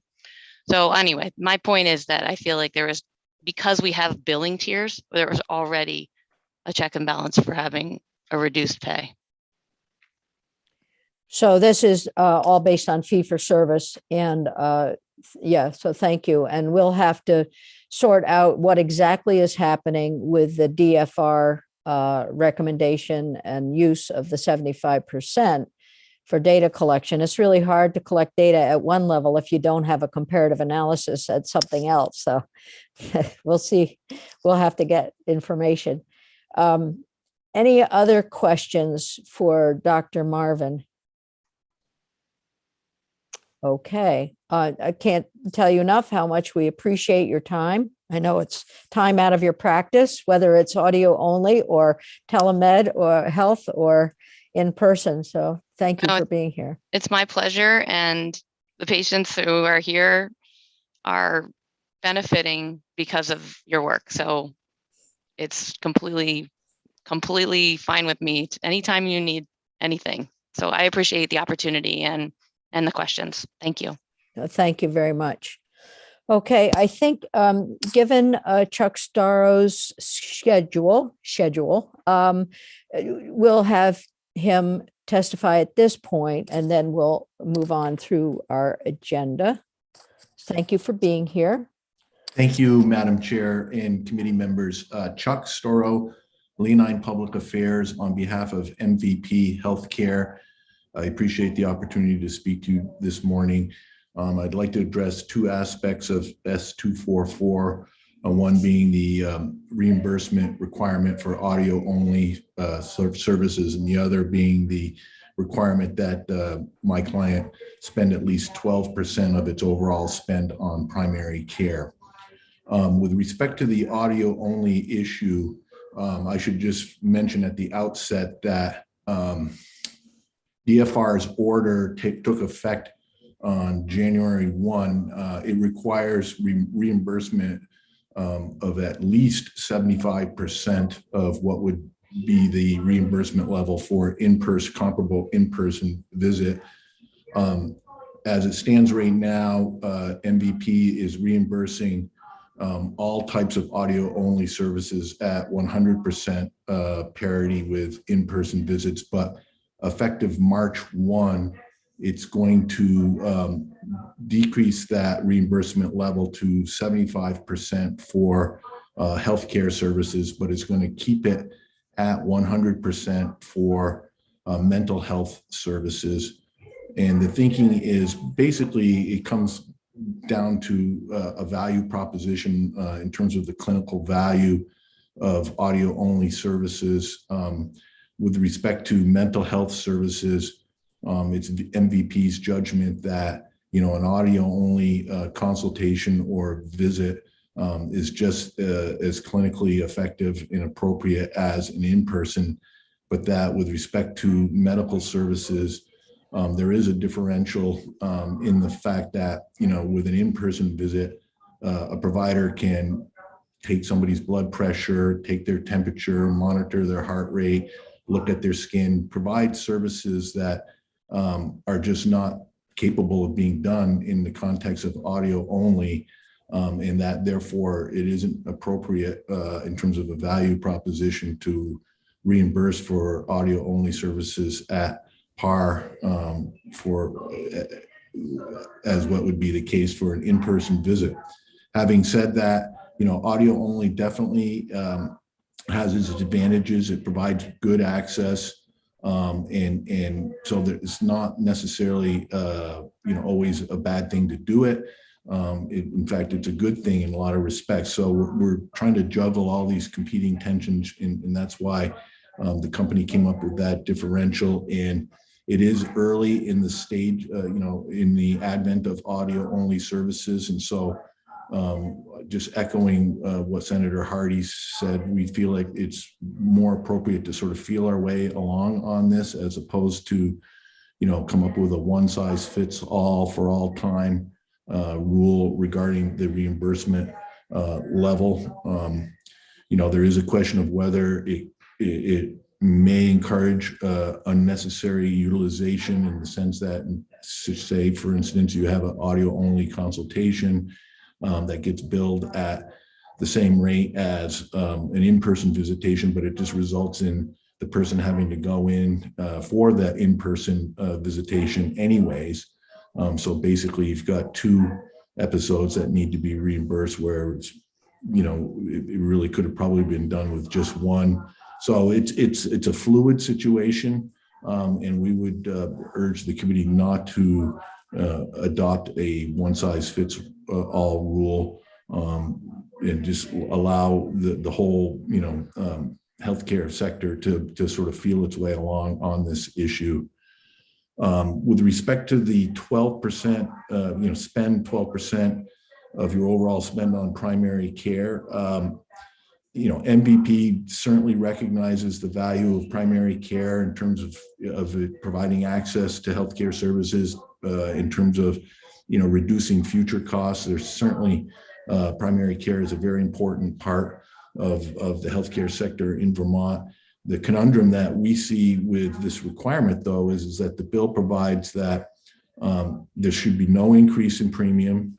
The actual fee for service reimbursement amounts are not to go up, and the overall spend, total cost of care, is not supposed to go up. So obviously, if you increase the spend in one area, it's going to have to, with all those other limitations, it's going to have to come from somewhere, and that means other providers would have to be reimbursed less. And it's not necessarily given that the company can just wave a wand and make that happen. The hospitals have their needs, and so again, it's kind of a one-size-fits-all that doesn't take into account things like payment reform, hospital budget review, the premium rate review process. There's a lot of complexity involved, and so again, it just is there's some practical problems with this requirement, and as a result, we would urge that the committee not adopt it, but instead, allow these other sort of processes to play out, and maybe there could be some legislative guidance with respect to those. But the approach taken in S244 is, frankly, just too blunt an instrument to be implemented in a thoughtful fashion. Okay, thank you. Your testimony is well taken, but if you could please get us that in writing so we can put it up on our webpage, that would be helpful. And just as I have a couple of questions, but as an observation, if the language in the current bill is one size fits all, so is the 75%. So this is something that we need to address, I think, with the Department of Financial Regulation, who was asked to look at with the stakeholders to build some differentiation between types of audio only. So we're not finished with that one yet. I do understand where you're coming from, but it is that Blue Cross and Blue Shield, or MVP, have made decisions about how to proceed, and that is different from having a stakeholder discussion. So I have a couple of questions. Senator, I see your hand. Thank you. And so the question is, as you're going forward and you're developing contracts with different providers, how are all the provisions of those contracts between the insurers and the providers transparent? So then there's an understanding of the differential in pay for primary care and others, or mental health providers of one organization and another. I mean, how transparent are these contracts so that there's a full understanding of the reimbursement that's going on? To be honest with you, Senator, I don't know exactly the answer to that. I do know that there may be some sensitivity about all of the company's contracts with providers being, basically publicly available, because then you get into some potential competitive effects or anti-competitive effects. That's why I asked the question. I mean, if somebody says, "Oh, I see what you're paying that other folks, Yeah. I want the same," then but they otherwise would have taken what we'd offered. Then, that's a difficult question there. I am saying that DFR's order required at least 75% reimbursement at the in-person rate. The company's decided to maintain that 100% parity for mental health providers for the reasons I stated, but has decided to drop it to 75% for the other providers. DFR's order, is actually only in effect through this year. There will be data gathered. It does have, under the existing law, the authority to have an order along these lines in effect for 23 and 24.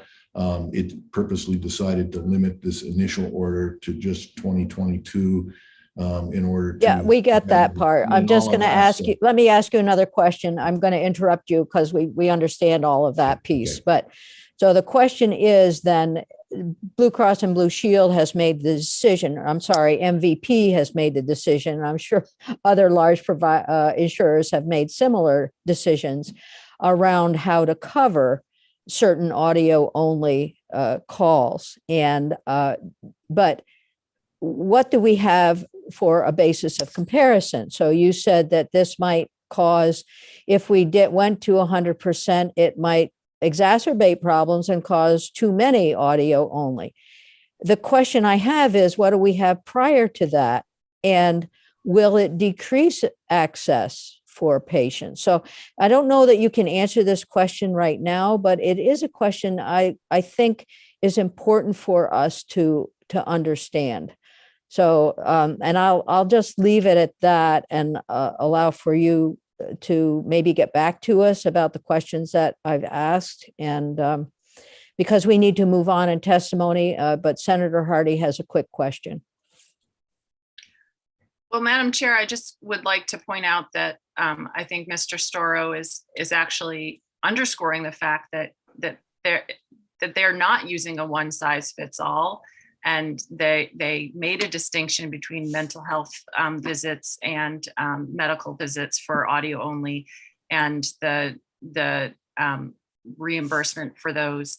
And my understanding from and I was interested in hearing Mr. Storrow remind everyone what the agreement was last year and how DFR is carrying it out, because my understanding and my recollection is that the way that that part of this sort of compromise that we came up with last year had DFR setting rates, which they don't usually do. And the legislature also does not usually set rates. So this bill would be setting rates in a way that the legislature does not usually do, and DFR does not usually do. There's usually a process, a rate setting process that we circumvented as part of our compromise in order to collect data on the use and reimbursement of audio only services. Prior to the pandemic, those services were not paid for, and now they are. And we need to understand what the implications of paying for those services are and what the usage is, how much is used for what services. We need to collect the actual codes for those things.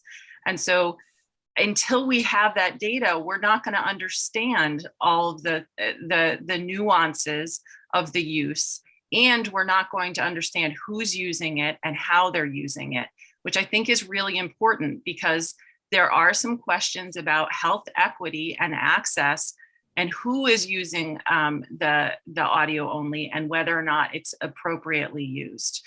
So I think it's really important that we collect this data and continue with the agreement that we made just a year ago.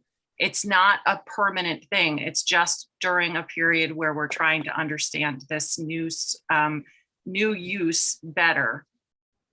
Thank you. Oh, yes, thank you, Senator. And we are going to dive into this. We will bring DFR in. Well, also, I'd like to ask Chuck Storrow, prior to any change to audio only, there are codes. Are there codes within MVP that link to audio only payment separate from any agreement that currently exists within DFR? I think we heard testimony from Dr. Marvin that she sends codes in and is reimbursed for audio only based on an assessment of her code submission or her billing process. So there have been, and I know I'm married to a physician who had codes related to audio only. So It's not that this is a new thing, it's how to pay for it. Senator Cummings. I'm not muted. I'm Yes. sitting here with my finance hat on. What we're talking about is covered services and basically increasing covered services and the impact on health insurance rates, and that gets into finance. And that's the other thing we haven't talked about here. I think we know, especially in the areas we control, and we don't control the bulk of the health insurance in Vermont because it's ERISA. A small change like this has to be balanced with a decrease somewhere else in any of these. So I'm not, there's a line here, and I'm think maybe we're stepping over it, but I'm not sure. We don't want to step over lines. We get that, but it's important to have this conversation. And so we'll continue to hear testimony and sort out where we go from here. So, any further questions for Mr. Storrow? Okay. Thanks very much. Yeah, Thank thanks you. taking Thanks it. for being available. Yes. Thank you. And so we're going to move on through our testimony. We have Jessa Barnard is here from the Vermont Medical Society. So she's next on the list. And again, if anyone feels that they have a time crunch, please let me know. And you can let Erin know and we'll deal with it. So go ahead. Welcome. Thank you very much, Senator Lyons and committee members. Jessa Barnard on behalf of the Vermont Medical Society, representing over 2,400 physicians, physician assistants, and medical students across the state. And while we represent both specialists and primary care providers, our members overwhelmingly endorsed a platform to work on these issues, many of which are found in S244, primary care and specialists alike. Why is that? Because our members recognize that efforts to strengthen support for primary care in Vermont and primary care in general is the foundation of a high functioning healthcare system and critical for achieving healthcare's what's called the quadruple aim: enhancing patient experience of care, improving population health, reducing costs, and improving the healthcare team experience, what it's like to practice in care. As you know, and as you heard very eloquently from Dr. Marvin, and I'll try not to repeat the comments she made, that primary care is unique in that it cares for everyone throughout their lives and provides person-centered, relationship-based care. However, I'm sure you've also heard, but I just need to highlight that primary care is struggling right now in Vermont.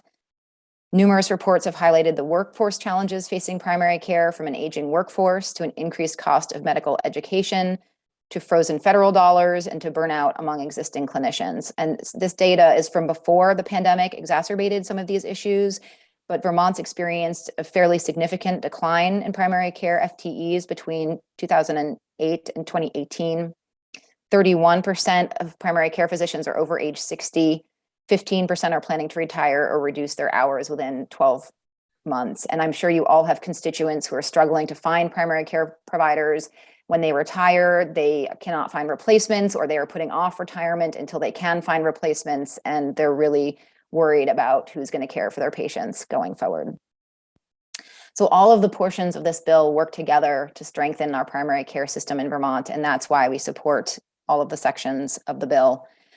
I do want to address a couple of the items of audio-only telephone services. Again, trying not to repeat what Dr. Marvin said. I have included a lot of footnotes with resources and reports in Vermont on the issue in terms of how audio-only can increase barriers for care. You know the barriers in Vermont for audio-visual connections, broadband access, affordability, the computer equipment, and I really want to highlight patient preference. We heard testimony last year in the healthcare committee and your committee, I believe, from patients who said for some of them, this works best. It's what they want, even if they do have access to both, or there are the patients who just don't have access.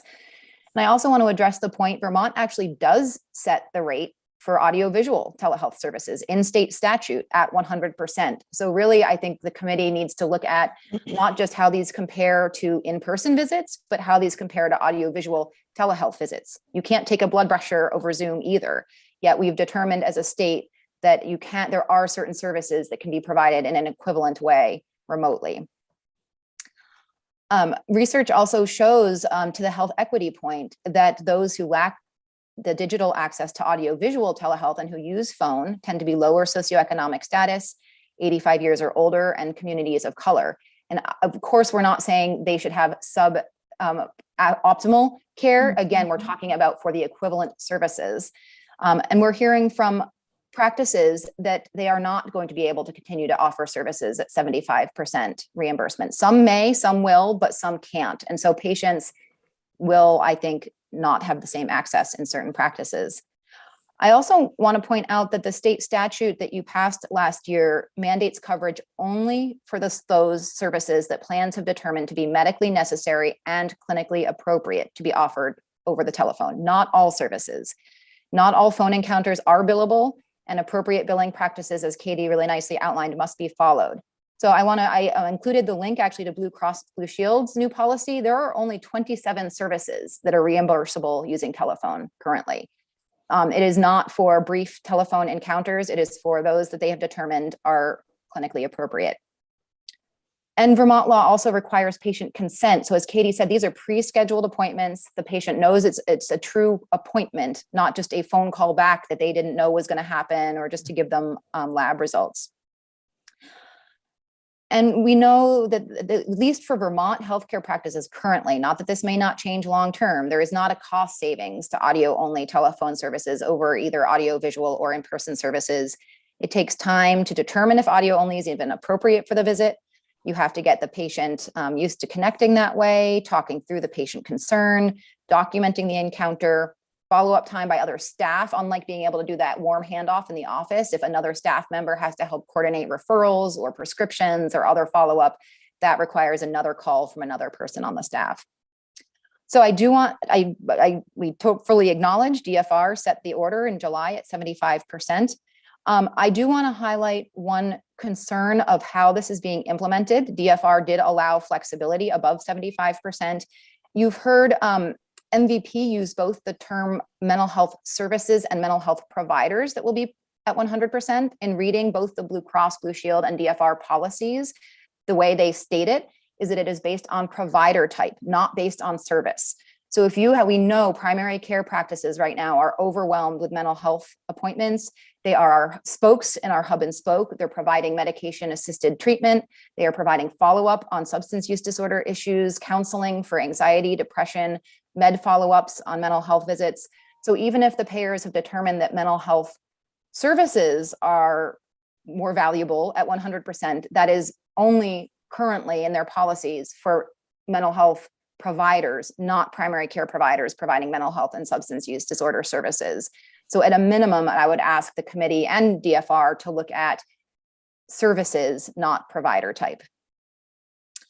So thank you. I will end my audio only comments with that. I do want to talk about the 12% spend on primary care.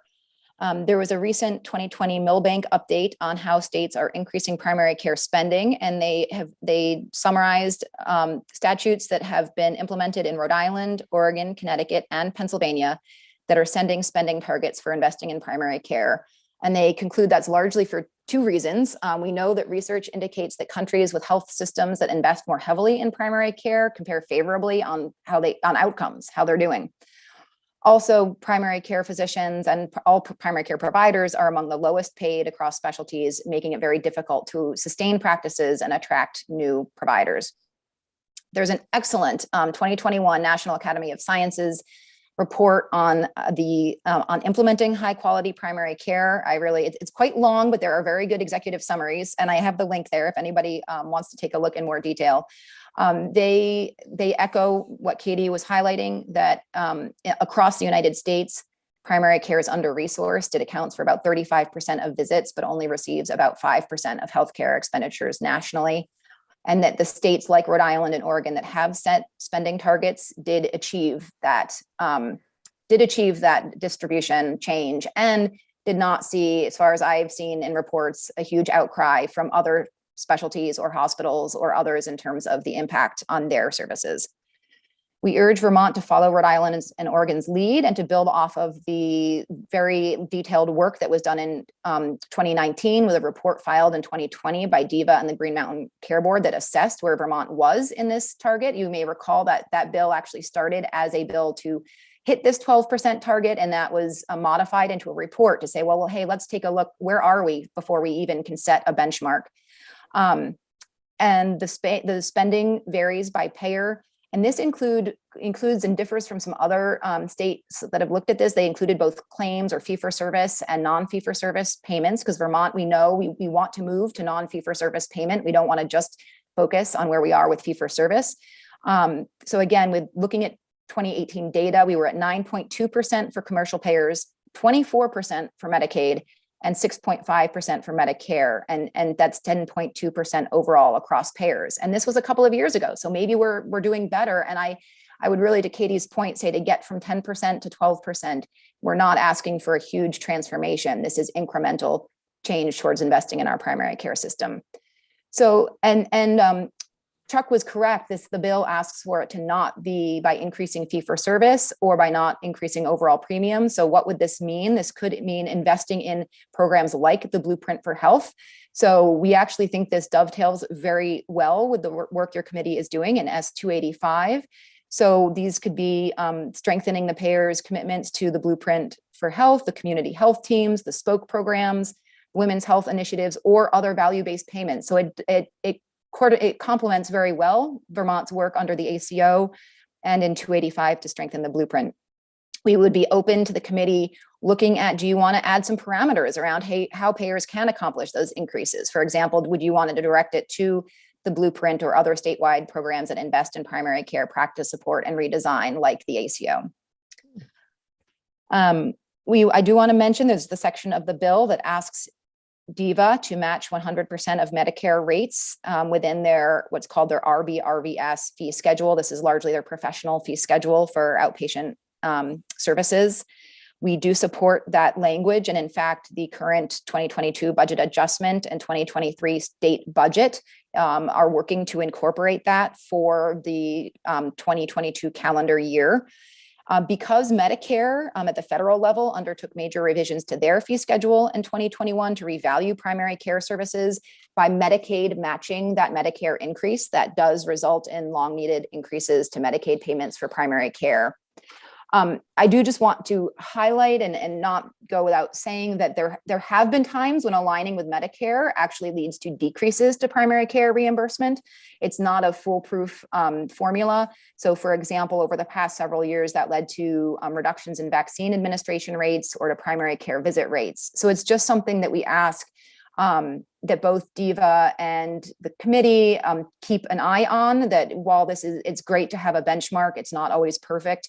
And that over time, we want to make sure that that formula leads to meaningful investment in primary care, avoids year-over-year decreases to primary care, and ideally would adjust for inflation over time.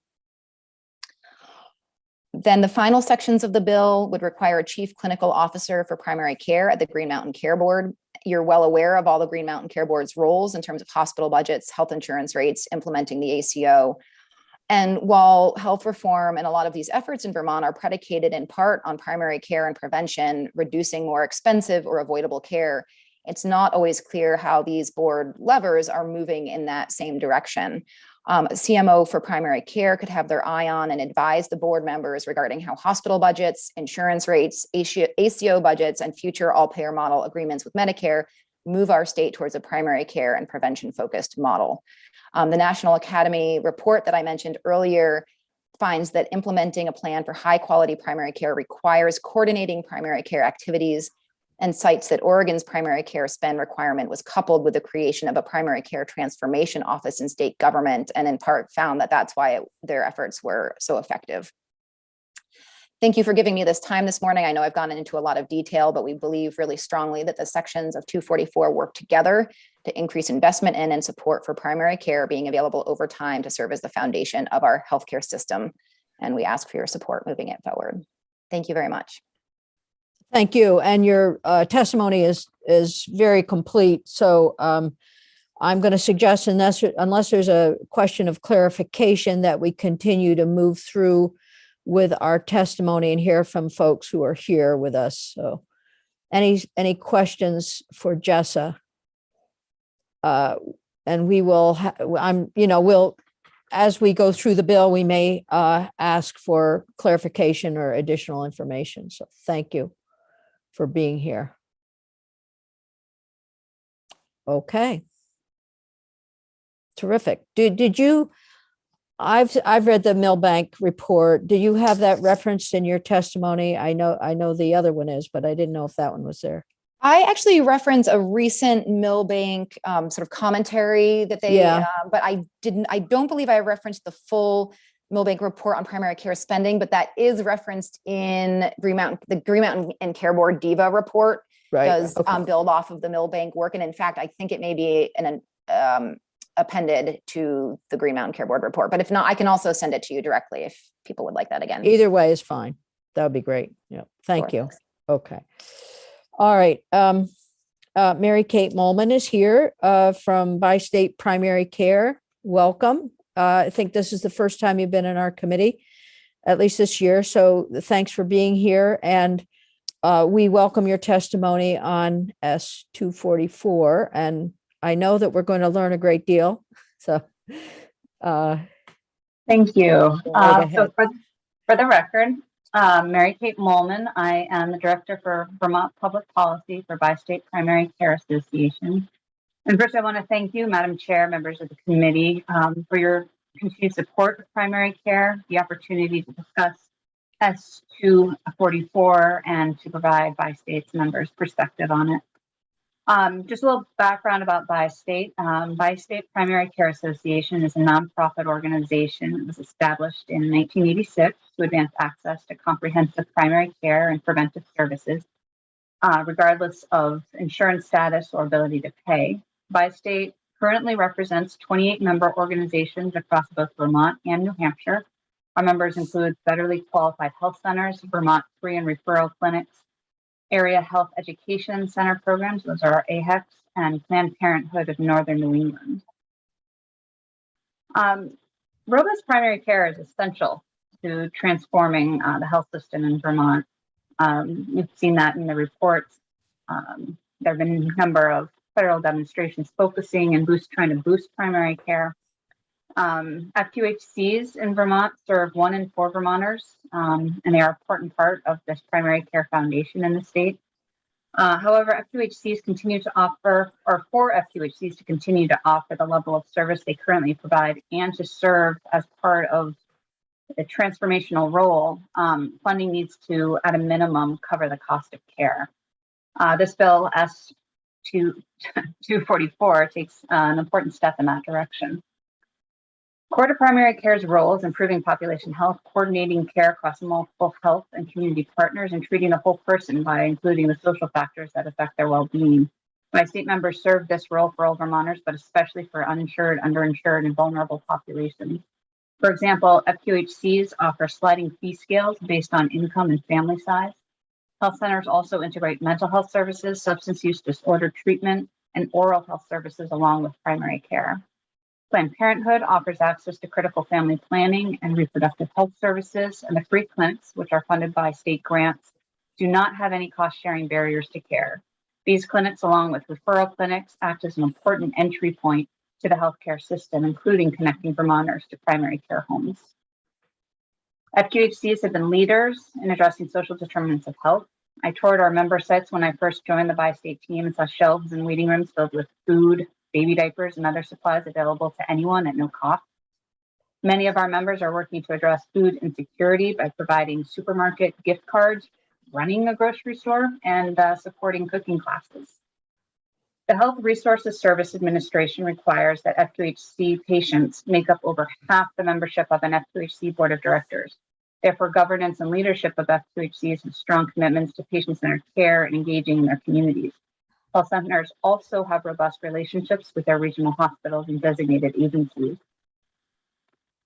Many FQHCs also have school-based programs that support physical and oral and mental health Another service offered by many members are translation services. These are important for including minority groups in the community. And this focus on person and a community is a key part of the FQHC model and improving population health. FQHCs have long participated in the state's healthcare reform efforts. They are engaged with the Blueprint for Health initiative in multiple ways. They are all recognized as patient-centered medical homes and work with community health teams. Most members offer spoke services, and many members participate in the Women's Health Initiative. Currently, 9 of the state's FQHCs participate in one or more payer programs with One Care Vermont.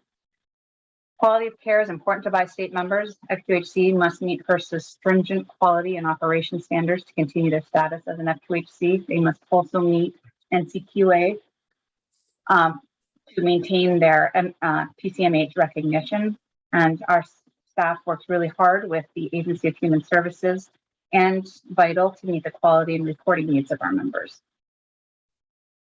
So focusing specifically on the bill, that kind of covers like what FQHCs and their role in Vermont's primary care system and bridging that community and medical spectrum of care. So regarding audio only, we support this parity in payment. We've come a long way since the initial and rushed shift to telehealth in early 2020. As other witnesses mentioned, consent is now required, and there's more. Whether or not we figured out completely, there is more clarity around implementing telehealth. We also don't know how the clinical care model is going to evolve following the pandemic. I don't think it's realistic for us to think that we're going to have to snap back to 2019 and how we delivered care, but we don't know what's going to follow after 2021. So I think having that flexibility to provide clinically appropriate, and that's a key part, clinically appropriate care in ways that meet patient needs and expectations as we understand this new normal will be important. Specific to FQHCs, the Centers for Medicare and Medicaid Services recently issued a clarification on FQHC Medicaid billing for audio-only telehealth services. CMS views audio only as a service modality, not a separate service type. Therefore, if a service is included in the Medicaid prospective payment systems encounter rate, and the state does not explicitly exclude audio only, CMS has stated that the service is eligible for the full encounter rate and that CMS will cover the federal match for the full encounter rate. We are currently working with the Department of Vermont Health Access on what this clarification means for Vermont Medicaid, but I offer this as a federal perspective on audio only. By state, we'll be happy to work with the committee and partners on implementing this flexibility and parity while ensuring patient protection. Regarding increased payment to primary care and Medicaid rates, by-state and its members support a greater proportion of healthcare spending supporting primary care for 2 reasons. One, funding for primary care needs to cover the cost of care. Based on data from 2016 and 2019, the average cost per visit across all our members in both of those years was $30 to $40 higher than the PPS reimbursement rate for that visit. And since 2019, costs have only risen with inflation and labor pressures. FQHCs have also taken on additional services, including public health activities, to meet the needs of patient communities and federal regulations. The PPS encounter rate has not been updated to reflect these new services. Even increasing the 2021 Medicaid PPS encounter rate by 5% will still leave reimbursement below the average 2019 cost of services. Speaking of inflation, the federal statute requires that Medicaid FQHC PPS encounter rates increase annually at the Medicare Economic Index inflation rate. This is the MEI. For 2021, this rate was 1.4%, which is well below the rising cost of labor and operations. In 2018, Medicare adopted an FQHC-specific inflation factor, the FQHC market basket, and it uses this inflation factor annually to adjust the Medicare PPS encounter rate for FQHCs. This rate has historically been about 0.5 to 1 percentage point higher than the MEI. And while the 2021 FQHC market basket rate of 2.4 is still less than the growth in wage and salary increases, it would be an improvement over the MEI rate. Second, funding needs to be sufficient for primary care to continue its central role in improving population health and shifting healthcare utilization from high-cost services, a role consistent with Vermont's stated healthcare reform goals. The comment I often hear from members is that primary care is consistently asked to do more with less or by being more efficient. However, we're not going to get spending across the healthcare system on a sustainable trajectory simply through more efficient primary care. Instead, we need primary care. We need to give primary care the flexibility, tools, and resources to increase access, provide clinically appropriate care to its patients, and engage with partners across the care continuum. Currently, FQHC reimbursement for Medicaid is not included under the Medicaid primary care rate increases found in the Budget Adjustment Act and the FY 2023 budget, or in Section 6 of S244. We would ask to work with the Senate Health and Welfare Committee to include language in S244 specific to the FQHC reimbursement rate. We're also interested in working with the committee and provider partners on how Section 4, increasing primary care allocation, could apply to FQHCs. Thank you again for the opportunity to testify on behalf of bi-state members, and I'm happy to answer any questions. Thank you very much. There's a lot here, and certainly more than we're going to be able to digest in the limited amount of time that we have today. But so just one clarification, if you would, and that is the acronym PPS and what it stands for exactly. Yeah, the PPS is the Prospective Payment System, and this was established in federal statute for FQHCs in around 1999, 2000.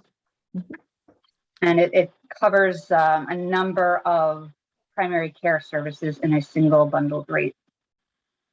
So it's a bundled payment to the primary care providers within the FQHC world. Yeah. Okay, so and that, okay, so that's helpful. I think that's important for the committee to understand, for each of us to understand as we talk about this. All right. I'm going to suggest, committee, if you have a question of clarification, to ask it. Otherwise, I think we should move on to Sarah Kessler and to Kevin Mullen, who are both here.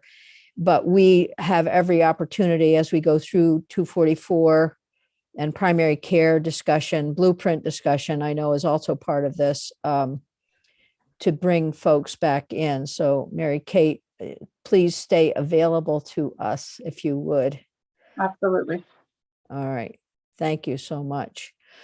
So we're gonna continue on through, and I see that if you need to take a break, go ahead and take a break. Things happen when people sign up, and we have a full day like this. It wasn't fully meant to be this way, so we'll just keep going along. Sarah Kessler is here, and thank you for being here with us. You represent you're the Senior Telehealth Program Strategist at UVMMC, and perhaps you could introduce yourself, and then we will listen to your testimony. Thank you so much. Good morning. I'm Sarah Kessler, and I'm actually the Manager of Digital Health Services within University of Vermont Health Network, and I will be representing UVMHN this morning. Thank you again. So with regards to audio only visits, we've really seen a steady trend in visit volumes over the last 6 or so months. We've seen about 2,500 through the network over the last 6 months of 2021, which was lower than in the first 6 months of 2021, but I think that was just a shift in visit volumes in response to 2020. And last month, January of 2022, we saw about 2,800 audio only encounters through the network. The highest utilizers that we've seen with regards to specialty are family medicine and internal medicine, so adult primary care, psychiatry, and cardiology. And our process, and I appreciate that Dr. Marvin spoke to this, we have a similar process. So our audio only encounters are scheduled visits. They are on our provider schedules in Epic. So the appointment is scheduled, the provider calls the patient at the number that they've provided at that appointment time. So everybody knows what to expect and when. The provider gets on the phone and obtains consent and documents such in their note in Epic and bills from Epic as well. which allows the patient on their end to also see that encounter note in MyChart if they have an active MyChart account, which is our patient portal. So audio only visits really provide our providers with the opportunity to maximize health maintenance. They have another option when connectivity could potentially be an issue or is a known barrier, which also piggybacks into, it allows care teams to focus on providing the care versus providing technical support. If they do encounter a technical barrier, they would potentially know ahead of time and be able to do the audio only visit. And another thing is that it really allows providers to provide care in ways that patients are already comfortable. So they have this established relationship with their provider, they know them, they trust them, and they're able to have this audio only encounter. And there was some previous comments around the codes. Our providers use audio only visit codes, which again are time-based, 5 to 10 minutes, 11 to 20 minutes, and 21 plus minutes. And based on the time spent is what the provider would indicate in Epic and Bill. From the patient experience perspective, we have some scheduling protocols within our network, which are based on audio only and when it's clinically appropriate. What we're seeing the majority of audio only visits with regards to allergies, medication management, MAT follow-up, which I heard mentioned earlier, every other, anxiety, mood disorder, depression, psychiatry follow-up, diabetes check-in, cholesterol check-in, new parenting questions or concerns, and social workers, dietitians, and nurse care management check-ins as well. So again, these are scheduled visits for patients. They are giving consent. They are able to see the note and encounter notes in MyChart.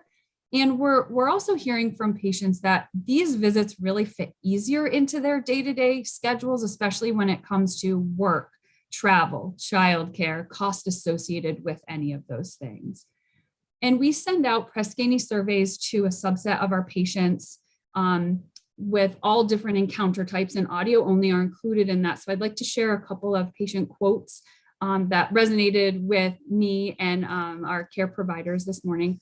So one is, and I quote, "Excellent experience. I am disabled and not able to do Zoom meetings. I was afraid they wouldn't allow it and I would be without healthcare," end quote. So that's a patient quote on a survey from 2021. And another I will share is, quote, "Our internet is not good enough to do video chats or cell phone calls. We have to use a tried and true landline," end quote. And that same patient quote from 2021. So thank you so much again for your time this morning and having me. I really appreciate it. Thank you very much, Sarah, for being here. We appreciate your time and the work that you're doing on this because it's very informative. I do have one question and then sort of a clarifying question because we've gotten into a discussion on the 75% reimbursement rate for audio only and how and if that is affecting your shop, UVMMC, or whether your the insurance provider that you're working with has made a change there. We would like to see payer parity. We absolutely would like to see that and would appreciate this moving forward in that regard. All right, thank you. Okay. A question of clarification, Senator Hardy. Thank you.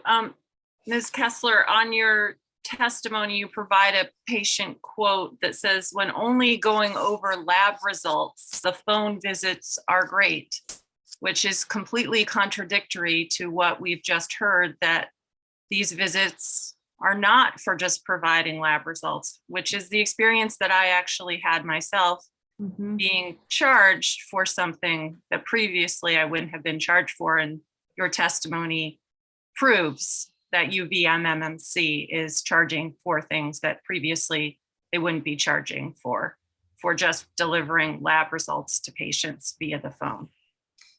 Thank you, Madam Chair. Yeah, I didn't speak to this quote. because I'm not completely clear if this patient referenced a phone encounter or a video. The quote says, when only going over for lab results, the phone/video visits are great. We live over an hour from UVM, especially in the winter. These telemedicine visits are wonderful, end quote. And so Either way, Ms. Kessler, you are charging patients for things that previously they wouldn't be charged for. Getting lab results from your doctor, unless there are complications that you need to, would not have been a charged visit prior to the pandemic. And this is my concern, that until we have data, we are not sure how this is impacting the cost of medical care for patients. And there's no dispute that the ease of care and the accessibility, those are positives, and none of that would change. I'm concerned about the quality of care and the cost of care. Okay, Senator, we will get into this again. I understand it is very important to you, and both from a personal and now from the legislative perspective. So we will look at that. I would share with you a completely opposite experience, so we won't get into that. So, but we do need to understand the codes and how the codes are dealt with, and we can look at that. And Senator Cummings, question for Sarah Kessler. And you are muted, Senator. All right. Just for clarity, prior to, I think, 2019, you were not paid for telemedicine. Are you talking, are you not? Telephone audio only telemedicine. Is that correct? So this is all payment. You're only getting 75%, but that's 75% more than you were getting 2 years ago. Is that right? I believe we were not being paid for audio only in 2019. I think sometimes I get the feeling people think something's been taken away, and actually something's been given to medicine, in that they are getting that payment, which the value thing that we're trying to work out. We agree with that to a point. And so I think the comment about medically necessary, clinically appropriate is important when you do an experiment to figure out which ones would be paid 100%, 75%, without making a categorical statement. That's a concern. Okay. Ginny, I understand that from your background, you probably understand medically appropriate and what goes into deciding that, and codes. For most of us, codes are as Greek as they are to many providers. And it might be helpful before we get into it to do Medical Codes 101. We're going to do that, Senator. Good. Okay, that would be helpful. We will. Thank you. And Sarah, you're not going to give us Codes 101. So, but we do appreciate very much the time that you've taken to be here, and we're going to move along and hope that you will be accessible to us should we need that. All right. Thank you very much. Thank you. So I'm going to move to Kevin Mullen, and I know Sarah Teachout has popped in. Sarah, you were originally going to schedule on the schedule and then indicated you might not be here. So Charles Storrow has also testified, and he wasn't supposed to be here. So let's hope that we have time to hear from you. And if not, we will reschedule very definitely. So just a heads up on that. Kevin Mullen is here from the Green Mountain Care Board. Welcome, Chair Mullen. Thank you, Madam Chair and members of the committee. For the record, Kevin Mullen from the Green Mountain Care Board, and it's been a very interesting discussion that you've had this morning. And just going through the different pieces of the bill. First, on the audio only, I think it's right to question, and I've seen both positive and negative. So I think that what we really need to do is make sure that we have the same type of standards that we want for all medical care to provide quality. And I think that telemedicine is part of our future, and it's part of really what we need to do in Vermont for making sure that people have access to care. And I would just say that, especially on the specialty end, UVM is a little bit behind, and maybe Sarah can keep pressing her colleagues there. And I know that they would readily admit that. We've seen for a few years now where a hospitalist at Southwestern Vermont Medical Center can do an audio video telemedicine visit with specialists at Dartmouth, and they have complete eyes on the patient and can have that exchange. And UVM, at least at that time, didn't have the capability. I'm not sure they're there yet even, but we need to make progress on telemedicine because it is part of our future. And doctors shouldn't be expected to do things for free. But in the same token, we have to make sure that something's actually being done for that payment. So not really anything other than that the board has been supportive of telehealth in all its forms. And it was highlighted in the Rural Healthcare Task Force report a couple of years ago. So moving on from there, on to the 12% of primary care. I would say that if the committee wants to do a deep dive, and I think you had her in a couple of years ago, but if you want a deep dive, a member of our staff who works in quality measurement, Michelle Degree, was part of that team with the other Northeastern states, and it was NESCO that did that a report that came up with the different findings. And I think that a deeper dive in there would give you a lot more relevant information. And it was referenced the 8.9 for claims-based primary care and the 10.2 for if you add in non-claims. I'll just tell you that that's one of the problems that we have at the board, in that our databases, both the one view is from the provider side and the other view is from the payer side. And those don't provide us with the information on non-claims based. So we would have to do some work in Vermont to make sure that all the work that's being done by SASH and Blueprint and things like that were covered. One of the things that Michelle did tell me that there has been some concern in other states with higher percentages than the 12%, that, for example, insurers are classifying things differently, even though care hasn't changed or reimbursement hasn't changed, but there's been a reclassification to primary care. And one of the struggles that we've had in this whole discussion for the last several years is trying to get a universal discussion of what exactly is primary care. Is your gynecologist visit primary care visit? We think so. So there's a lot of different things that go into what that is. And there's been some progress made, especially by Millbank and other organizations trying to come to agreement, but states measure things differently. And just keep that in mind when you compare it to other states.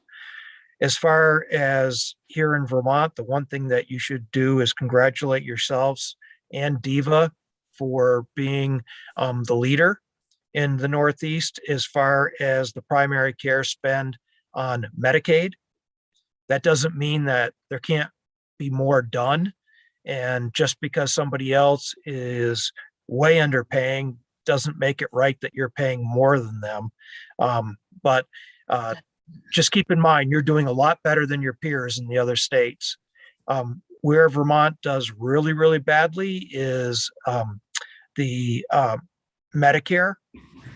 And one of the things that is tough is that the spend on primary care and Medicare is low across the country. And the reason for that is when you get older, like me, you start to need more medical care, and it's a lot more care that's not just primary care. And so I'm not on Medicare, but I'm just saying that that's the reason why you see a much lower spend on primary care, is because you need a lot of medical care that is more specialized. So we should be doing better. I would say that, any efforts to increase primary care are important. And just to reiterate what Jessa Barnard said, in other countries that are seeing better health outcomes at sometimes as low as a half of our cost, one of the biggest differences is that they have twice as many primary care providers as specialists. And here in the US, we have just the opposite. And so we also have problems in the state with specialists that hang on to patients that could be referred back to primary care. So, the follow-ups could be done in the primary care setting, and that would be the better setting, because that's the person that's following your complete health history, and it's a cheaper cost setting, and it would free up time for those areas that we have access problems in specialty. So there's a lot of work that can be done on primary care and should be done, and we have been supportive, and we've also believed that any part of health reform has to include an emphasis on primary care. With that being said, I'm concerned about the language in the bill that says that any agreement made with CMS would have to have built-in increases for primary care reimbursement. And just because we in Vermont put it into statute that those increases have to occur doesn't mean we're going to be able to successfully negotiate with our federal partners. So I want to raise that flag that I'm a little bit nervous about that being in state statute. And I see your lips moving, Senator Cummings, but I can't hear anything. Still Did can't you have hear you. Senator Cummings, you have a question? Okay. All right. No question?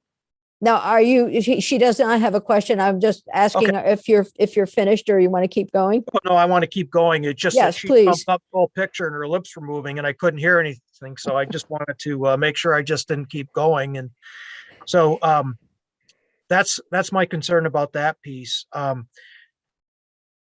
The part about having a chief medical officer for primary care on the board is one that I have more questions than answers for. And I just want to make it perfectly clear, it's not in our budget. We didn't ask for it, that this is here. But with that being said, I polled the members of the board, and I had deep concerns about the cost benefit return that would happen with this position. But the other 4 members of the board all felt that there was a valuable role for a doctor to play. But with that being said, there are still other concerns that are raised, because the way this is worded, this person would be strictly responsible for overseeing increasing primary care spend and improving primary care in the state of Vermont. And I think there's other useful roles that a doctor on the board could play, especially in the areas of quality and things like that. So I'm concerned about the limitations about it being just so heavily focused on primary care. My questions are more or less, and these are selfish questions because I'm the one that has to manage the budget and going forward. And so it's unclear to me. You're saying that you're going to move an empty executive position over to the board. But it's not clear to me that there's funding moving forward to the board to pay for that. So that scares me, especially when I talk to my friends who run FQHCs, and they say that the cost of a primary care doc in today's world with the benefits is at least $225,000. So I have concerns about that. It's not in my budget. Let me be perfectly clear on that. So we see some great usefulness for having a medical person on the staff, but without resources, lots of concerns. I think it shouldn't be limited just to that sole focus on primary care. And I think other questions have to be answered as far as how this is in place, whether it's session law or a statutory change, and what happens 2 or 3 years from now when you or the governor are saying we have to cut your budget because we don't have the revenues. Does this position then get locked in and I have to cut 3 other members of staff? So these are all questions that I have, having to be the administrator of this independent body. My colleagues don't share those same concerns because they don't deal with it. So With it's that, a I'm happy to take any questions. it's a 4-1 vote over there. Yeah. Yeah, I got it. Okay. Is it possible that we can get your testimony in writing? Sure. So that, yeah, that would be great. Well, I hear the balance beam that you're walking on for many of these things, but overall your support is for improving the presence of primary care in the Absolutely. state. Yeah. And then the concern that you've expressed about the payers or insurers changing codes to move things to primary care with Not the, so much changing codes, but how they allocate those codes. how they allocate codes. So then certain codes would be allocated to primary care. Ordinarily, that would be at a higher cost in a specialty care practice. And so that if they move it to primary care, then the costs to the insurer are less and the reimbursement rate is less. But at the same time, you're saying that patients aren't being referred back to their primary care providers from their specialty care provider. That's a problem. And on the Yeah. flip side, I've also heard from specialists that although they would like to turn somebody over to a primary care person, that person's primary care doctor retired or what have you, and they don't have a primary care person. And so they have nobody to send them back to, and that's a problem. And so Yeah. we have a problem in the number of primary care providers in the state. And just Yeah. let me make a pitch here now that as part of the workforce strategic plan, there was language about creating a physician's assistance program in the state. We don't have Right. one now. And I think it would help not only our state colleges, but it would also help with our primary care shortage that we see. And just to do a shout out to some of the FQHCs, like the one here in Rutland, where I think this is the best medical care delivery and cost effectiveness model, where you have a team made up of a doctor with 2 other members who are either nurse practitioners or physician's assistants. And that team is working together on the same panel of patients. And that really is a great model to emulate. And let me be clear too, because I think I forgot to say this. We at the Green Mountain Care Board have no oversight or regulation over most of the primary care in the state of Vermont. We don't have any oversight over FQHCs, and we don't have any oversight over independent doctors. So unless somebody is affiliated with a hospital, it's not something that we can just regulate and make happen. So I just want to make that clear. Now you're muted. I was muted. Cardinal sin. So yes, I do have one more question, and then Senator Hardy has a question, and that is, are you able to review contracts between providers and insurers, payers? We do not. We probably have the ability to. Okay. But we don't do that as a matter of course of business. Okay, but so in terms of understanding what reimbursement rates are across the state, that's something that you don't actually see that. As you know, we did the payer differential study Yeah. a couple of years ago, and what was hard was that independents did not want to share completely all the Yes. information. Got it. Okay. Senator Hardy has a question, and then I think Senator Cummings might have a question. No, okay. Senator Hardy. Thanks, Madam Chair.